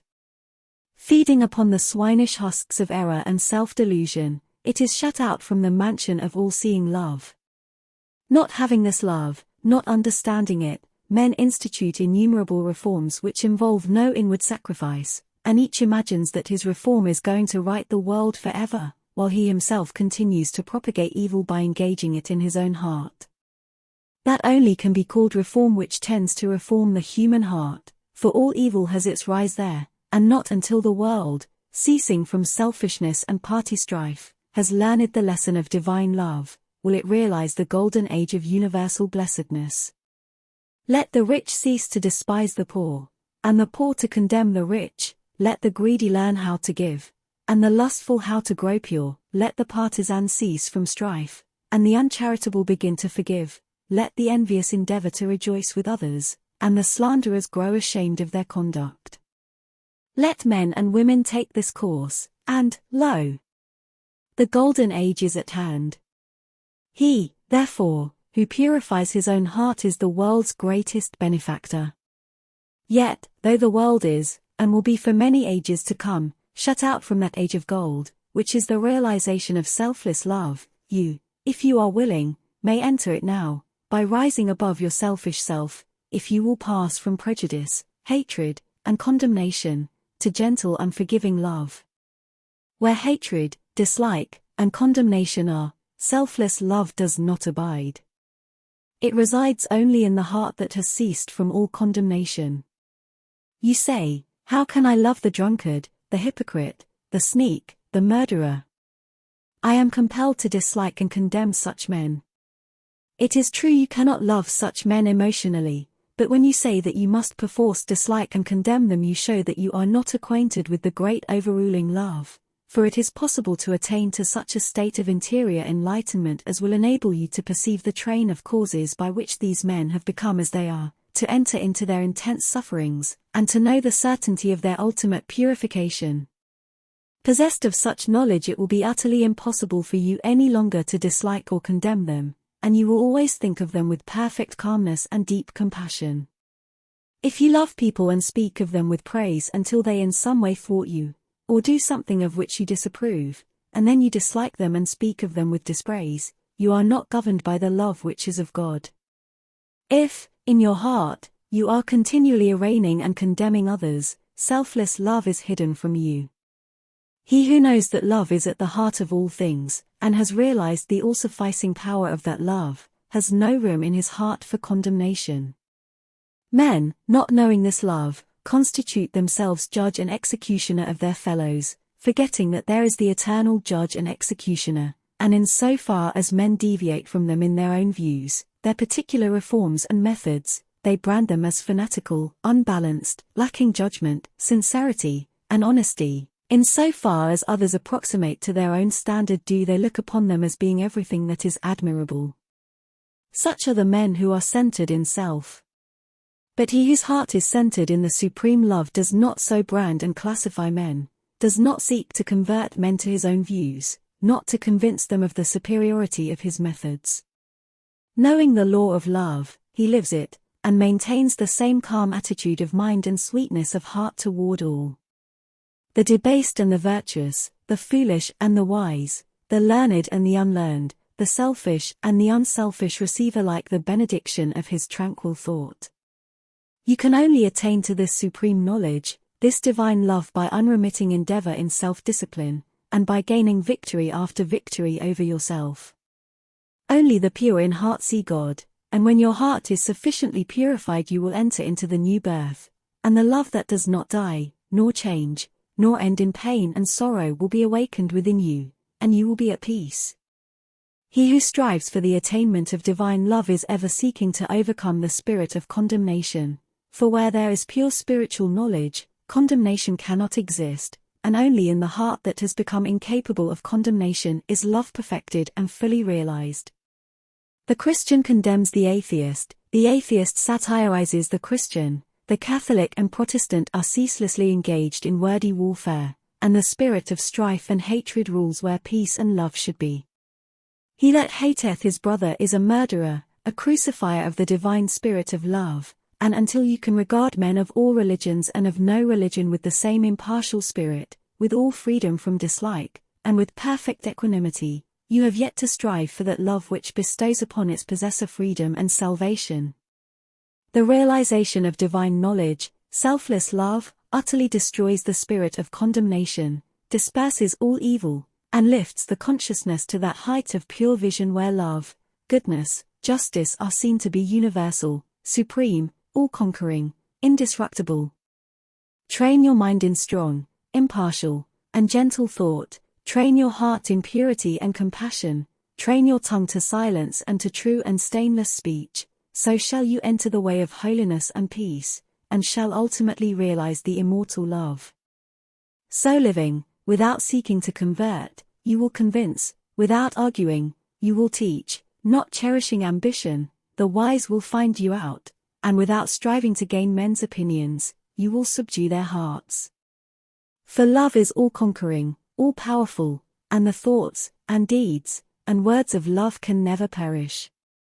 To know that love is universal, supreme, all-sufficing, to be freed from the trammels of evil, to be quit of the inward unrest, to know that all men are striving to realize the truth each in his own way, to be satisfied, sorrowless, serene, this is peace, this is gladness, this is immortality, this is divinity, this is the realization of selfless love.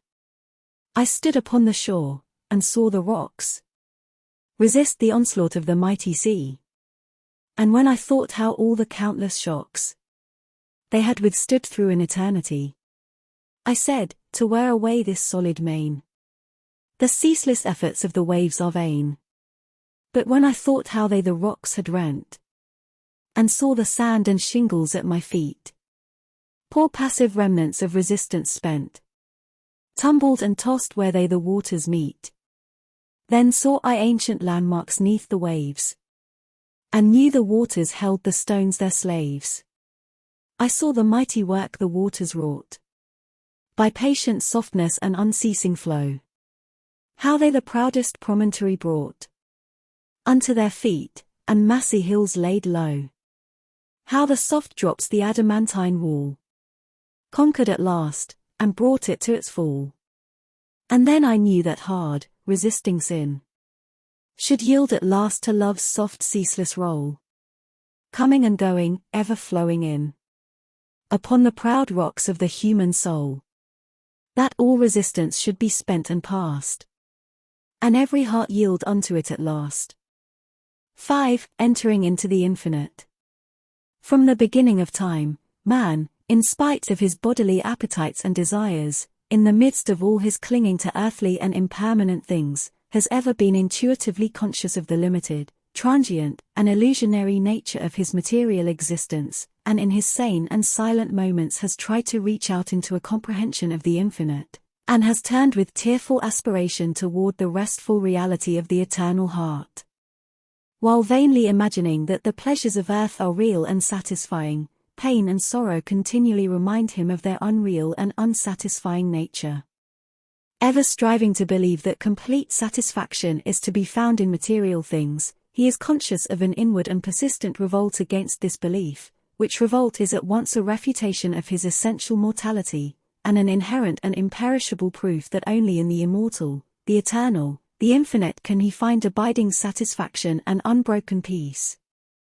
And here is the common ground of faith, here the root and spring of all religion, here the soul of brotherhood and the heart of love, that man is essentially and spiritually divine and eternal, and that, immersed in mortality and troubled with unrest, he is ever striving to enter into a consciousness of his real nature. The spirit of man is inseparable from the infinite, and can be satisfied with nothing short of the infinite, and the burden of pain will continue to weigh upon man's heart, and the shadows of sorrow to darken his pathway until, ceasing from his wanderings in the dream world of matter, he comes back to his home in the reality of the eternal. As the smallest drop of water detached from the ocean contains all the qualities of the ocean, so man, detached in consciousness from the infinite, contains within him its likeness, and as the drop of water must, by the law of its nature, ultimately find its way back to the ocean and lose itself in its silent depths, so must man, by the unfailing law of his nature, at last return to his source, and lose himself in the great ocean of the infinite. To re-become one with the infinite is the goal of man. To enter into perfect harmony with the eternal law is wisdom, love and peace. But this divine state is, and must ever be, incomprehensible to the merely personal. Personality, separateness, selfishness are one and the same, and are the antithesis of wisdom and divinity. By the unqualified surrender of the personality, separateness and selfishness cease, and man enters into the possession of his divine heritage of immortality and infinity. Such surrender of the personality is regarded by the worldly and selfish mind as the most grievous of all calamities, the most irreparable loss, yet it is the one supreme and incomparable blessing, the only real and lasting gain. The mind unenlightened upon the inner laws of being, and upon the nature and destiny of its own life, clings to transient appearances, things which have in them no enduring substantiality, and so clinging, perishes, for the time being, amid the shattered wreckage of its own illusions. Men cling to and gratify the flesh as though it were going to last forever, and though they try to forget the nearness and inevitability of its dissolution, the dread of death and of the loss of all that they cling to clouds their happiest hours, and the chilling shadow of their own selfishness follows them like a remorseless spectre. And with the accumulation of temporal comforts and luxuries, the divinity within men is drugged, and they sink deeper and deeper into materiality, into the perishable life of the senses, and where there is sufficient intellect, theories concerning the immortality of the flesh come to be regarded as infallible truths. When a man's soul is clouded with selfishness in any or every form, he loses the power of spiritual discrimination, and confuses the temporal with the eternal, the perishable with the permanent, mortality with immortality, and error with truth. It is thus that the world has come to be filled with theories and speculations having no foundation in human experience. Every body of flesh contains within itself, from the hour of birth, the elements of its own destruction, and by the unalterable law of its own nature must it pass away. The perishable in the universe can never become permanent, the permanent can never pass away, the mortal can never become immortal, the immortal can never die, the temporal cannot become eternal nor the eternal become temporal, appearance can never become reality, nor reality fade into appearance, error can never become truth, nor can truth become error. Man cannot immortalize the flesh, but, by overcoming the flesh, by relinquishing all its inclinations, he can enter the region of immortality. God aloneth immortality, and only by realizing the God state of consciousness does man enter into immortality. All nature in its myriad forms of life is changeable, impermanent, unenduring. Only the informing principle of nature endures. Nature is many, and is marked by separation. The informing principle is one, and is marked by unity. By overcoming the senses and the selfishness within, which is the overcoming of nature, man emerges from the chrysalis of the personal and illusory, and wings himself into the glorious light of the impersonal, the region of universal truth, out of which all perishable forms come. Let men, therefore, practice self-denial, let them conquer their animal inclinations, let them refuse to be enslaved by luxury and pleasure, let them practice virtue, and grow daily into high and ever higher virtue, until at last they grow into the divine, and enter into both the practice and the comprehension of humility, meekness, forgiveness, compassion, and love, which practice and comprehension constitute divinity. Goodwill gives insight, and only he who has so conquered his personality that he has but one attitude of mind, that of goodwill, toward all creatures, is possessed of divine insight, and is capable of distinguishing the true from the false. The supremely good man is, therefore, the wise man, the divine man, the enlightened seer, the knower of the eternal. Where you find unbroken gentleness, enduring patience, sublime lowliness, graciousness of speech, self-control, self-forgetfulness, and deep and abounding sympathy, look there for the highest wisdom, seek the company of such a one, for he has realized the divine, he lives with the eternal, he has become one with the infinite. Believe not him that is impatient, given to anger, boastful, who clings to pleasure and refuses to renounce his selfish gratifications, and who practices not goodwill and far-reaching compassion, for such a one hath not wisdom, vain is all his knowledge, and his works and words will perish, for they are grounded on that which passes away. Let a man abandon self, let him overcome the world, let him deny the personal, by this pathway only can he enter into the heart of the infinite. The world, the body, the personality are mirages upon the desert of time, transitory dreams in the dark night of spiritual slumber, and those who have crossed the desert, those who are spiritually awakened, have alone comprehended the universal reality where all appearances are dispersed and dreaming and delusion are destroyed. There is one great law which exacts unconditional obedience, one unifying principle which is the basis of all diversity, one eternal truth wherein all the problems of earth pass away like shadows.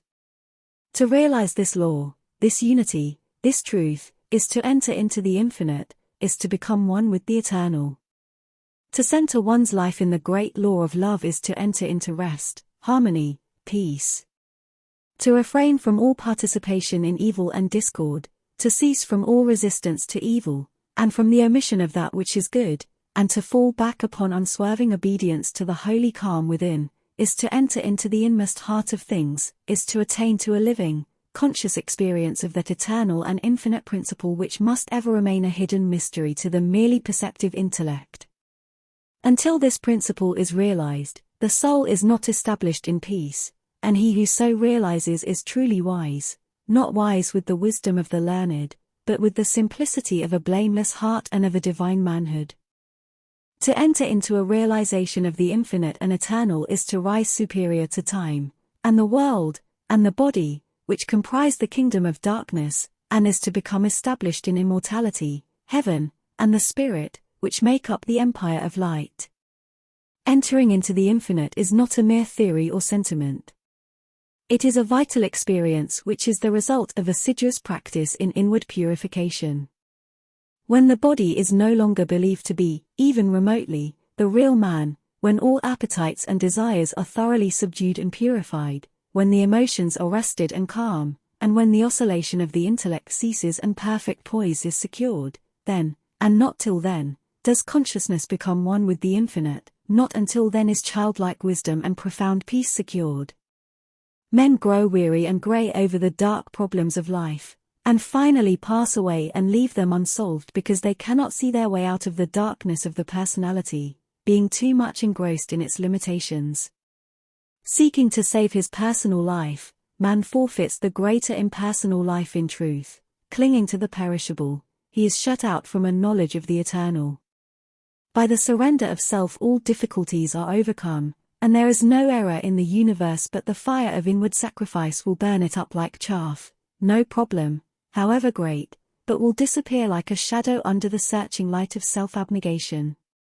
Problems exist only in our own self-created illusions, and they vanish away when self is yielded up. Self and error are synonymous. Error is involved in the darkness of unfathomable complexity, but eternal simplicity is the glory of truth. Love of self shuts men out from truth, and seeking their own personal happiness they lose the deeper, purer, and more abiding bliss. Says Carlyle, there is in man a higher than love of happiness. He can do without happiness, and instead thereof find blessedness. Love not pleasure, love God. This is the everlasting yeah, wherein all contradiction is solved, wherein whoso walks and works, it is well with him.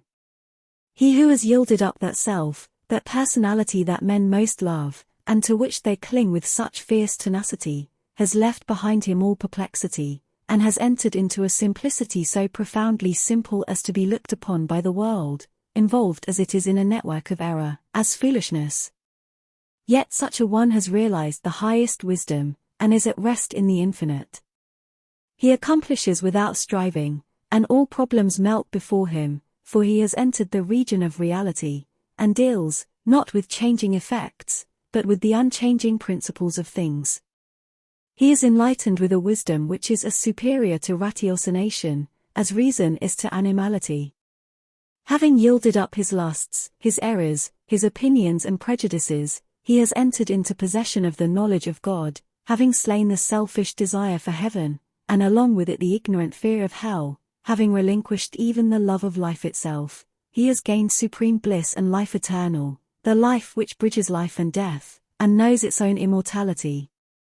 Having yielded up all without reservation, he has gained all, and rests in peace on the bosom of the infinite.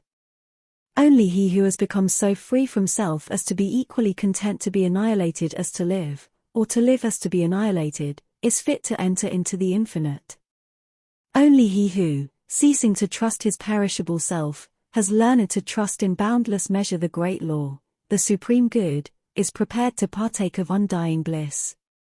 For such a one there is no more regret, nor disappointment, nor remorse, for where all selfishness has ceased these sufferings cannot be, and whatever happens to him he knows that it is for his own good, and he is content, being no longer the servant of self, but the servant of the Supreme. He is no longer affected by the changes of earth, and when he hears of wars and rumors of wars his peace is not disturbed, and where men grow angry and cynical and quarrelsome, he bestows compassion and love. Though appearances may contradict it, he knows that the world is progressing, and that through its laughing and its weeping, through its living and its keeping, through its follies and its labors, weaving in and out of sight, to the end from the beginning, through all virtue and all sinning, reeled from God's great spool of progress, runs the golden thread of light. When a fierce storm is raging none are angered about it, because they know it will quickly pass away, and when the storms of contention are devastating the world, the wise man, looking with the eye of truth and pity, knows that it will pass away, and that out of the wreckage of broken hearts which it leaves behind the immortal temple of wisdom will be built. Sublimely patient, infinitely compassionate, deep, silent, and pure, his very presence is a benediction, and when he speaks men ponder his words in their hearts, and by them rise to higher levels of attainment. Such is he who has entered into the infinite, who by the power of utmost sacrifice has solved the sacred mystery of life. Questioning life and destiny and truth, I sought the dark and labyrinthine Sphinx, who spake to me this strange and wondrous thing. Concealment only lies in blinded eyes. And God alone can see the form of God. I sought to solve this hidden mystery. Vainly by paths of blindness and of pain. But when I found the way of love and peace, concealment ceased, and I was blind no more. Then saw I Godin with the eyes of God. 6. Saints, sages, and saviors, the law of service. The spirit of love which is manifested as a perfect and rounded life, is the crown of being and the supreme end of knowledge upon this earth. The measure of a man's truth is the measure of his love, and truth is far removed from him whose life is not governed by love. The intolerant and condemnatory, even though they profess the highest religion, have the smallest measure of truth, while those who exercise patience, and who listen calmly and dispassionately to all sides, and both arrive themselves at, and incline others to, thoughtful and unbiased conclusions upon all problems and issues, have truth in fullest measure. The final test of wisdom is this: how does a man live? What spirit does he manifest? How does he act under trial and temptation? Many men boast of being in possession of truth who are continually swayed by grief, disappointment, and passion, and who sink under the first little trial that comes along. Truth is nothing if not unchangeable, and in so far as a man takes his stand upon truth does he become steadfast in virtue, does he rise superior to his passions and emotions and changeable personality. Men formulate perishable dogmas, and call them truth. Truth cannot be formulated, it is ineffable, and ever beyond the reach of intellect. It can only be experienced by practice, it can only be manifested as a stainless heart and a perfect life. Who, then, in the midst of the ceaseless pandemonium of schools and creeds and parties, has the truth? He who lives it. He who practices it. He who, having risen above that pandemonium by overcoming himself, no longer engages in it, but sits apart, quiet, subdued, calm, and self-possessed, freed from all strife, all bias, all condemnation, and bestows upon all the glad and unselfish love of the divinity within him. He who is patient, calm, gentle, and forgiving under all circumstances, manifests the truth. Truth will never be proved by wordy arguments and learned treatises, for if men do not perceive the truth in infinite patience, undying forgiveness, and all-embracing compassion, no words can ever prove it to them. It is an easy matter for the passionate to be calm and patient when they are alone, or are in the midst of calmness. It is equally easy for the uncharitable to be gentle and kind when they are dealt kindly with, but he who retains his patience and calmness under all trial, who remains sublimely meek and gentle under the most trying circumstances, he, and he alone, is possessed of the spotless truth. And this is so because such lofty virtues belong to the divine, and can only be manifested by one who has attained to the highest wisdom, who has relinquished his passionate and self-seeking nature, who has realized the supreme and unchangeable law, and has brought himself into harmony with it. Let men, therefore, cease from vain and passionate arguments about truth, and let them think and say and do those things which make for harmony, peace, love, and goodwill. Let them practice heart virtue, and search humbly and diligently for the truth which frees the soul from all error and sin, from all that blights the human heart, and that darkens, as with unending night, the pathway of the wandering souls of earth. There is one great all-embracing law which is the foundation and cause of the universe, the law of love. It has been called by many names in various countries and at various times, but behind all its names the same unalterable law may be discovered by the eye of truth. Names, religions, personalities pass away, but the law of love remains. To become possessed of a knowledge of this law, to enter into conscious harmony with it, is to become immortal, invincible, indestructible. It is because of the effort of the soul to realize this law that men come again and again to live, to suffer, and to die, and when realized, suffering ceases, personality is dispersed, and the fleshly life and death are destroyed, for consciousness becomes one with the eternal. The law is absolutely impersonal, and its highest manifested expression is that of service. When the purified heart has realized truth, it is then called upon to make the last, the greatest and holiest sacrifice, the sacrifice of the well-earned enjoyment of truth. It is by virtue of this sacrifice that the divinely emancipated soul comes to dwell among men, clothed with a body of flesh, content to dwell among the lowliest and least, and to be esteemed the servant of all mankind. That sublime humility which is manifested by the world's saviors is the seal of Godhead, and he who has annihilated the personality, and has become a living, visible manifestation of the impersonal, eternal, boundless spirit of love, is alone singled out as worthy to receive the unstinted worship of posterity. He only who succeeds in humbling himself with that divine humility which is not only the extinction of self, but is also the pouring out upon all the spirit of unselfish love, is exalted above measure, and given spiritual dominion in the hearts of mankind. All the great spiritual teachers have denied themselves personal luxuries, comforts, and rewards, have abjured temporal power, and have lived and taught the limitless and impersonal truth. Compare their lives and teachings, and you will find the same simplicity, the same self-sacrifice, the same humility, love, and peace both lived and preached by them. They taught the same eternal principles, the realization of which destroys all evil. Those who have been hailed and worshipped as the saviors of mankind are manifestations of the great impersonal law, and being such, were free from passion and prejudice, and having no opinions, and no special letter of doctrine to preach and defend, they never sought to convert and to proselytize. Living in the highest goodness, the supreme perfection, their sole object was to uplift mankind by manifesting that goodness in thought, word, and deed. They stand between man the personal and God the impersonal, and serve as exemplary types for the salvation of self-enslaved mankind. Men who are immersed in self, and who cannot comprehend the goodness that is absolutely impersonal, deny divinity to all saviors except their own, and thus introduce personal hatred and doctrinal controversy, and, while defending their own particular views with passion, look upon each other as being heathens or infidels, and so render null and void, as far as their lives are concerned, the unselfish beauty and holy grandeur of the lives and teachings of their own masters. Truth cannot be limited, it can never be the special prerogative of any man, school, or nation, and when personality steps in, truth is lost.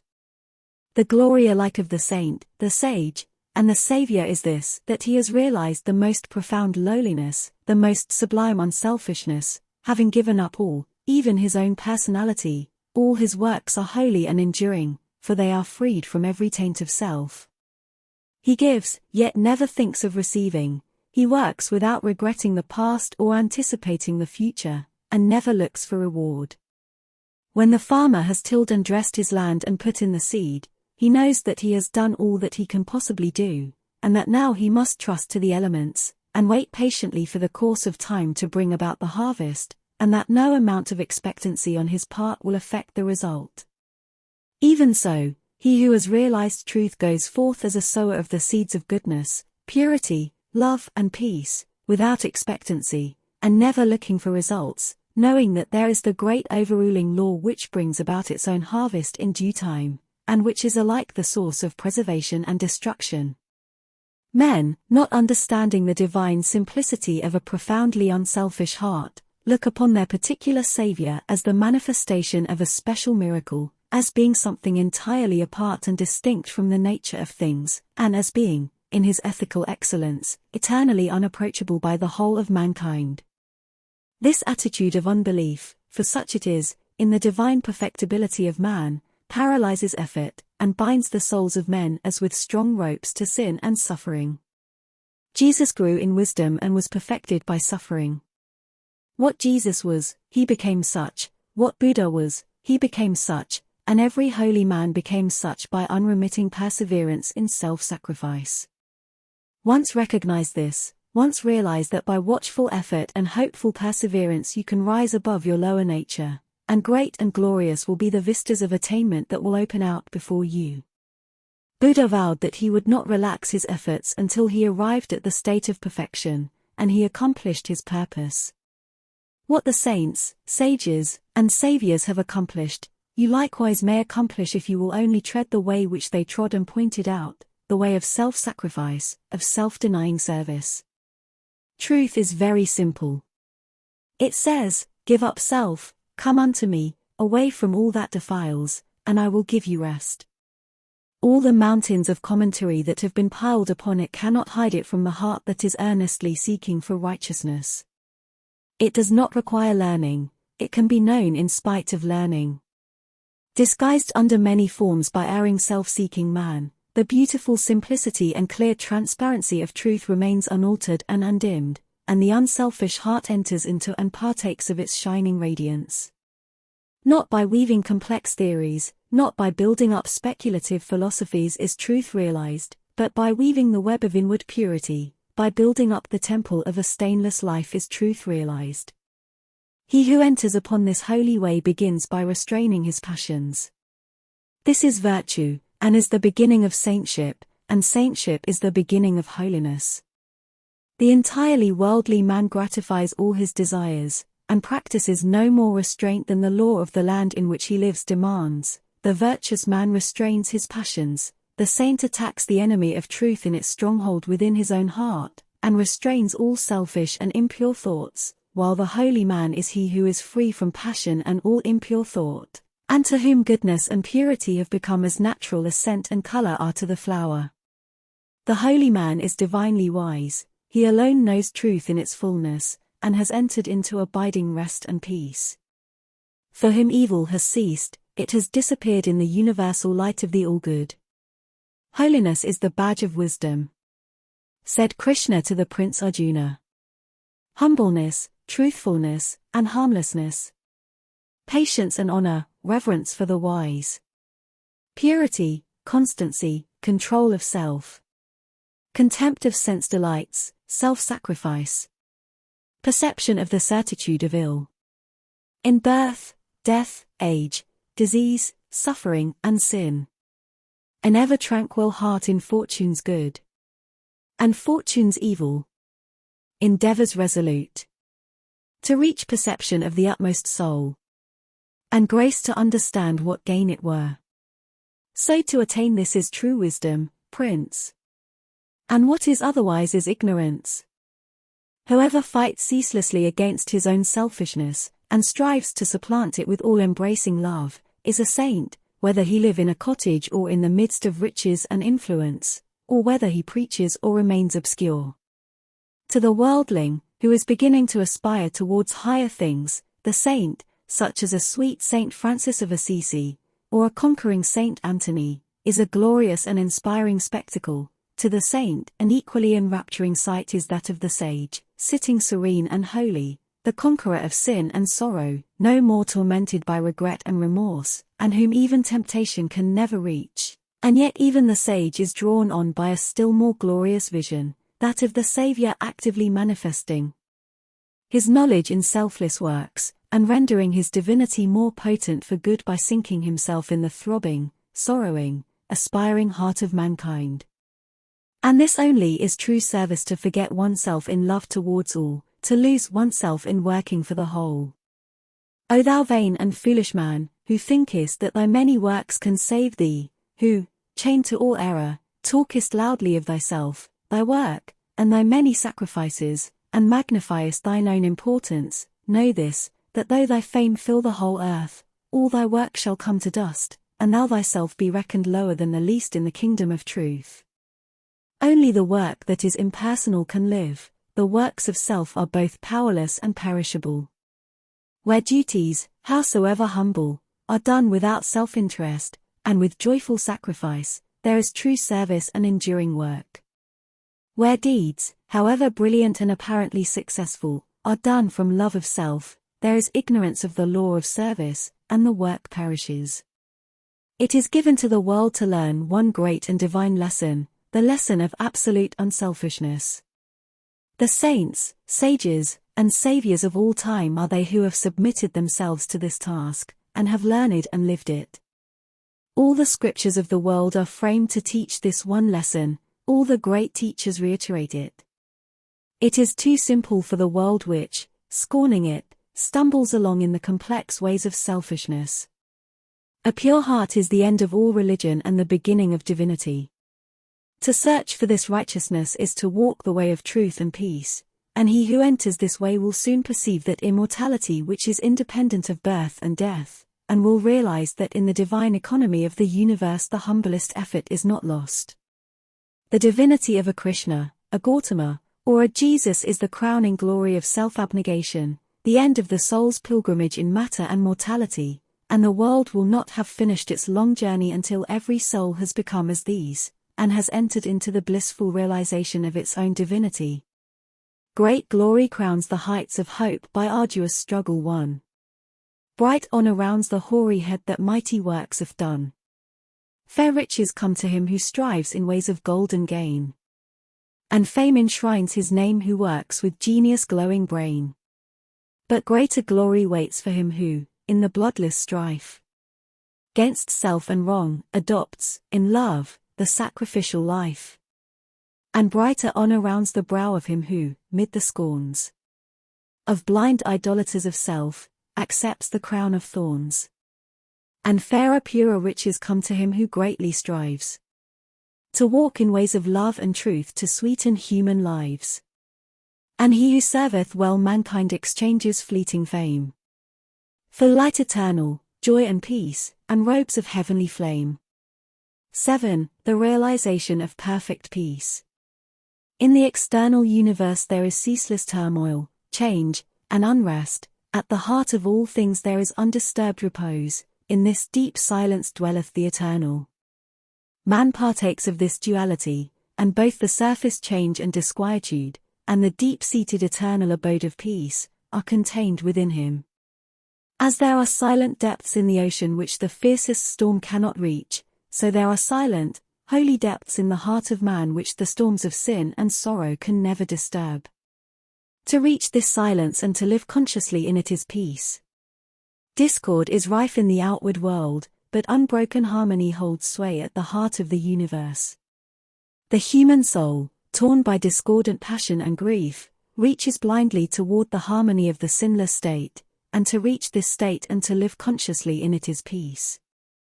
Hatred severs human lives, fosters persecution, and hurls nations into ruthless war, yet men, though they do not understand why, retain some measure of faith in the overshadowing of a perfect love, and to reach this love and to live consciously in it is peace.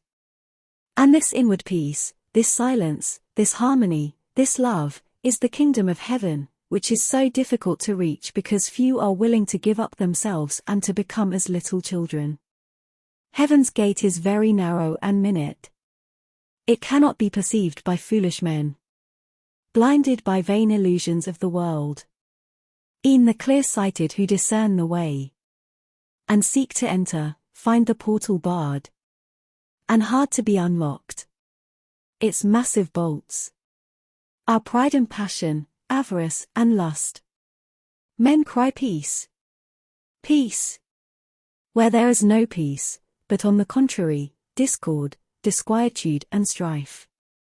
Apart from that wisdom which is inseparable from self-renunciation, there can be no real and abiding peace.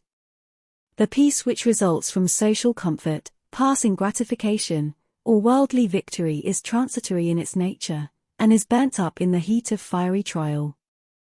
Only the peace of heaven endures through all trial, and only the selfless heart can know the peace of heaven. Holiness alone is undying peace. Self-control leads to it, and the ever-increasing light of wisdom guides the pilgrim on his way.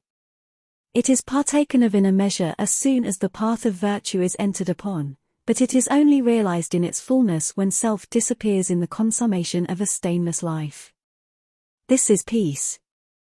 To conquer love of self and lust of life. To tear deep-rooted passion from the heart. To still the inward strife. If, O reader, you would realize the light that never fades, the joy that never ends, and the tranquility that cannot be disturbed, if you would leave behind forever your sins, your sorrows, your anxieties and perplexities, if, I say, you would partake of this salvation, this supremely glorious life, then conquer yourself.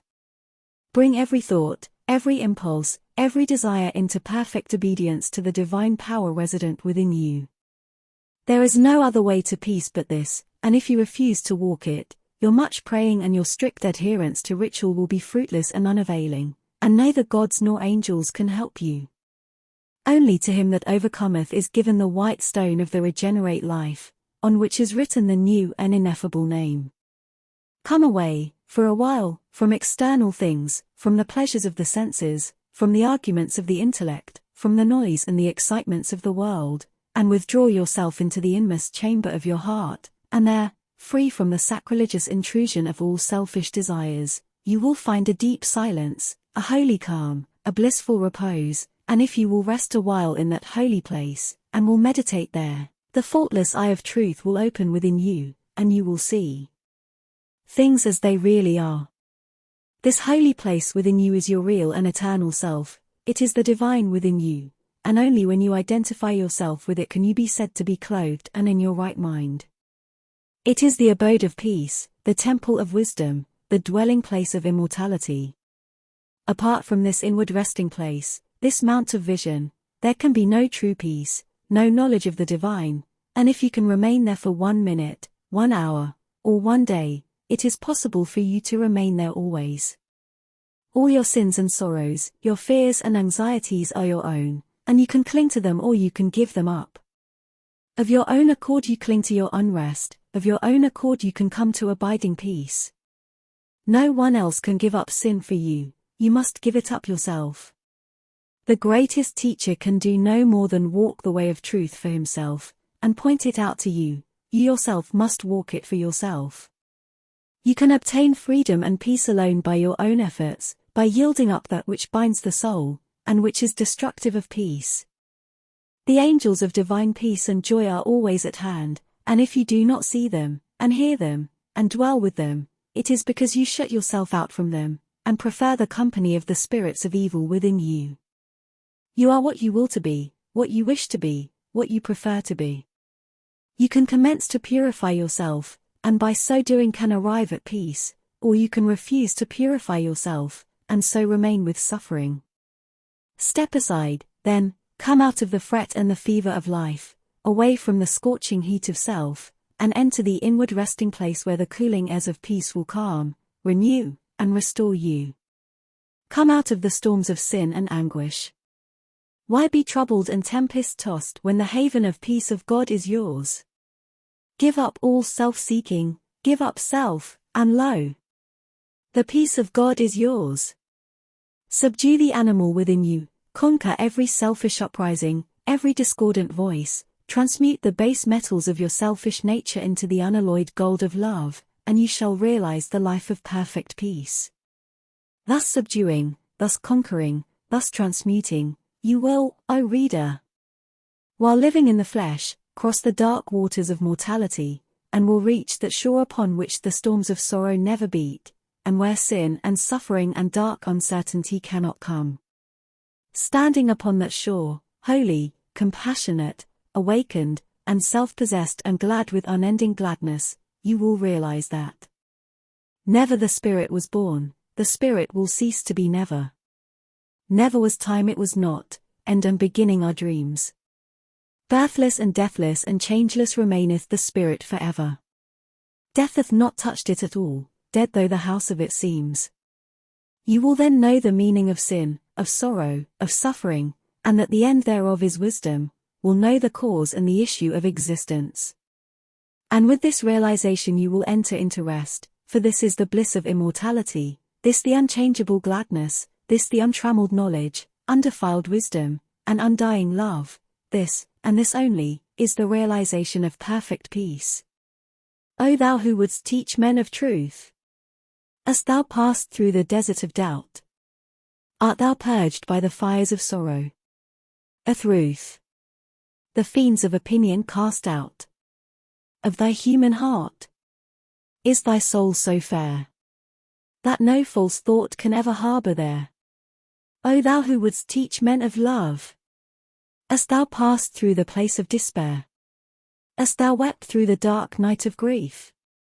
Does it move, now freed from its sorrow and care, thy human heart to pitying gentleness, looking on wrong, and hate, and ceaseless stress? O thou who wouldst teach men of peace, hast thou crossed the wide ocean of strife? Hast thou found on the shores of the silence release from all the wild unrest of life? From thy human heart hath all striving gone, leaving but truth, and love, and peace alone.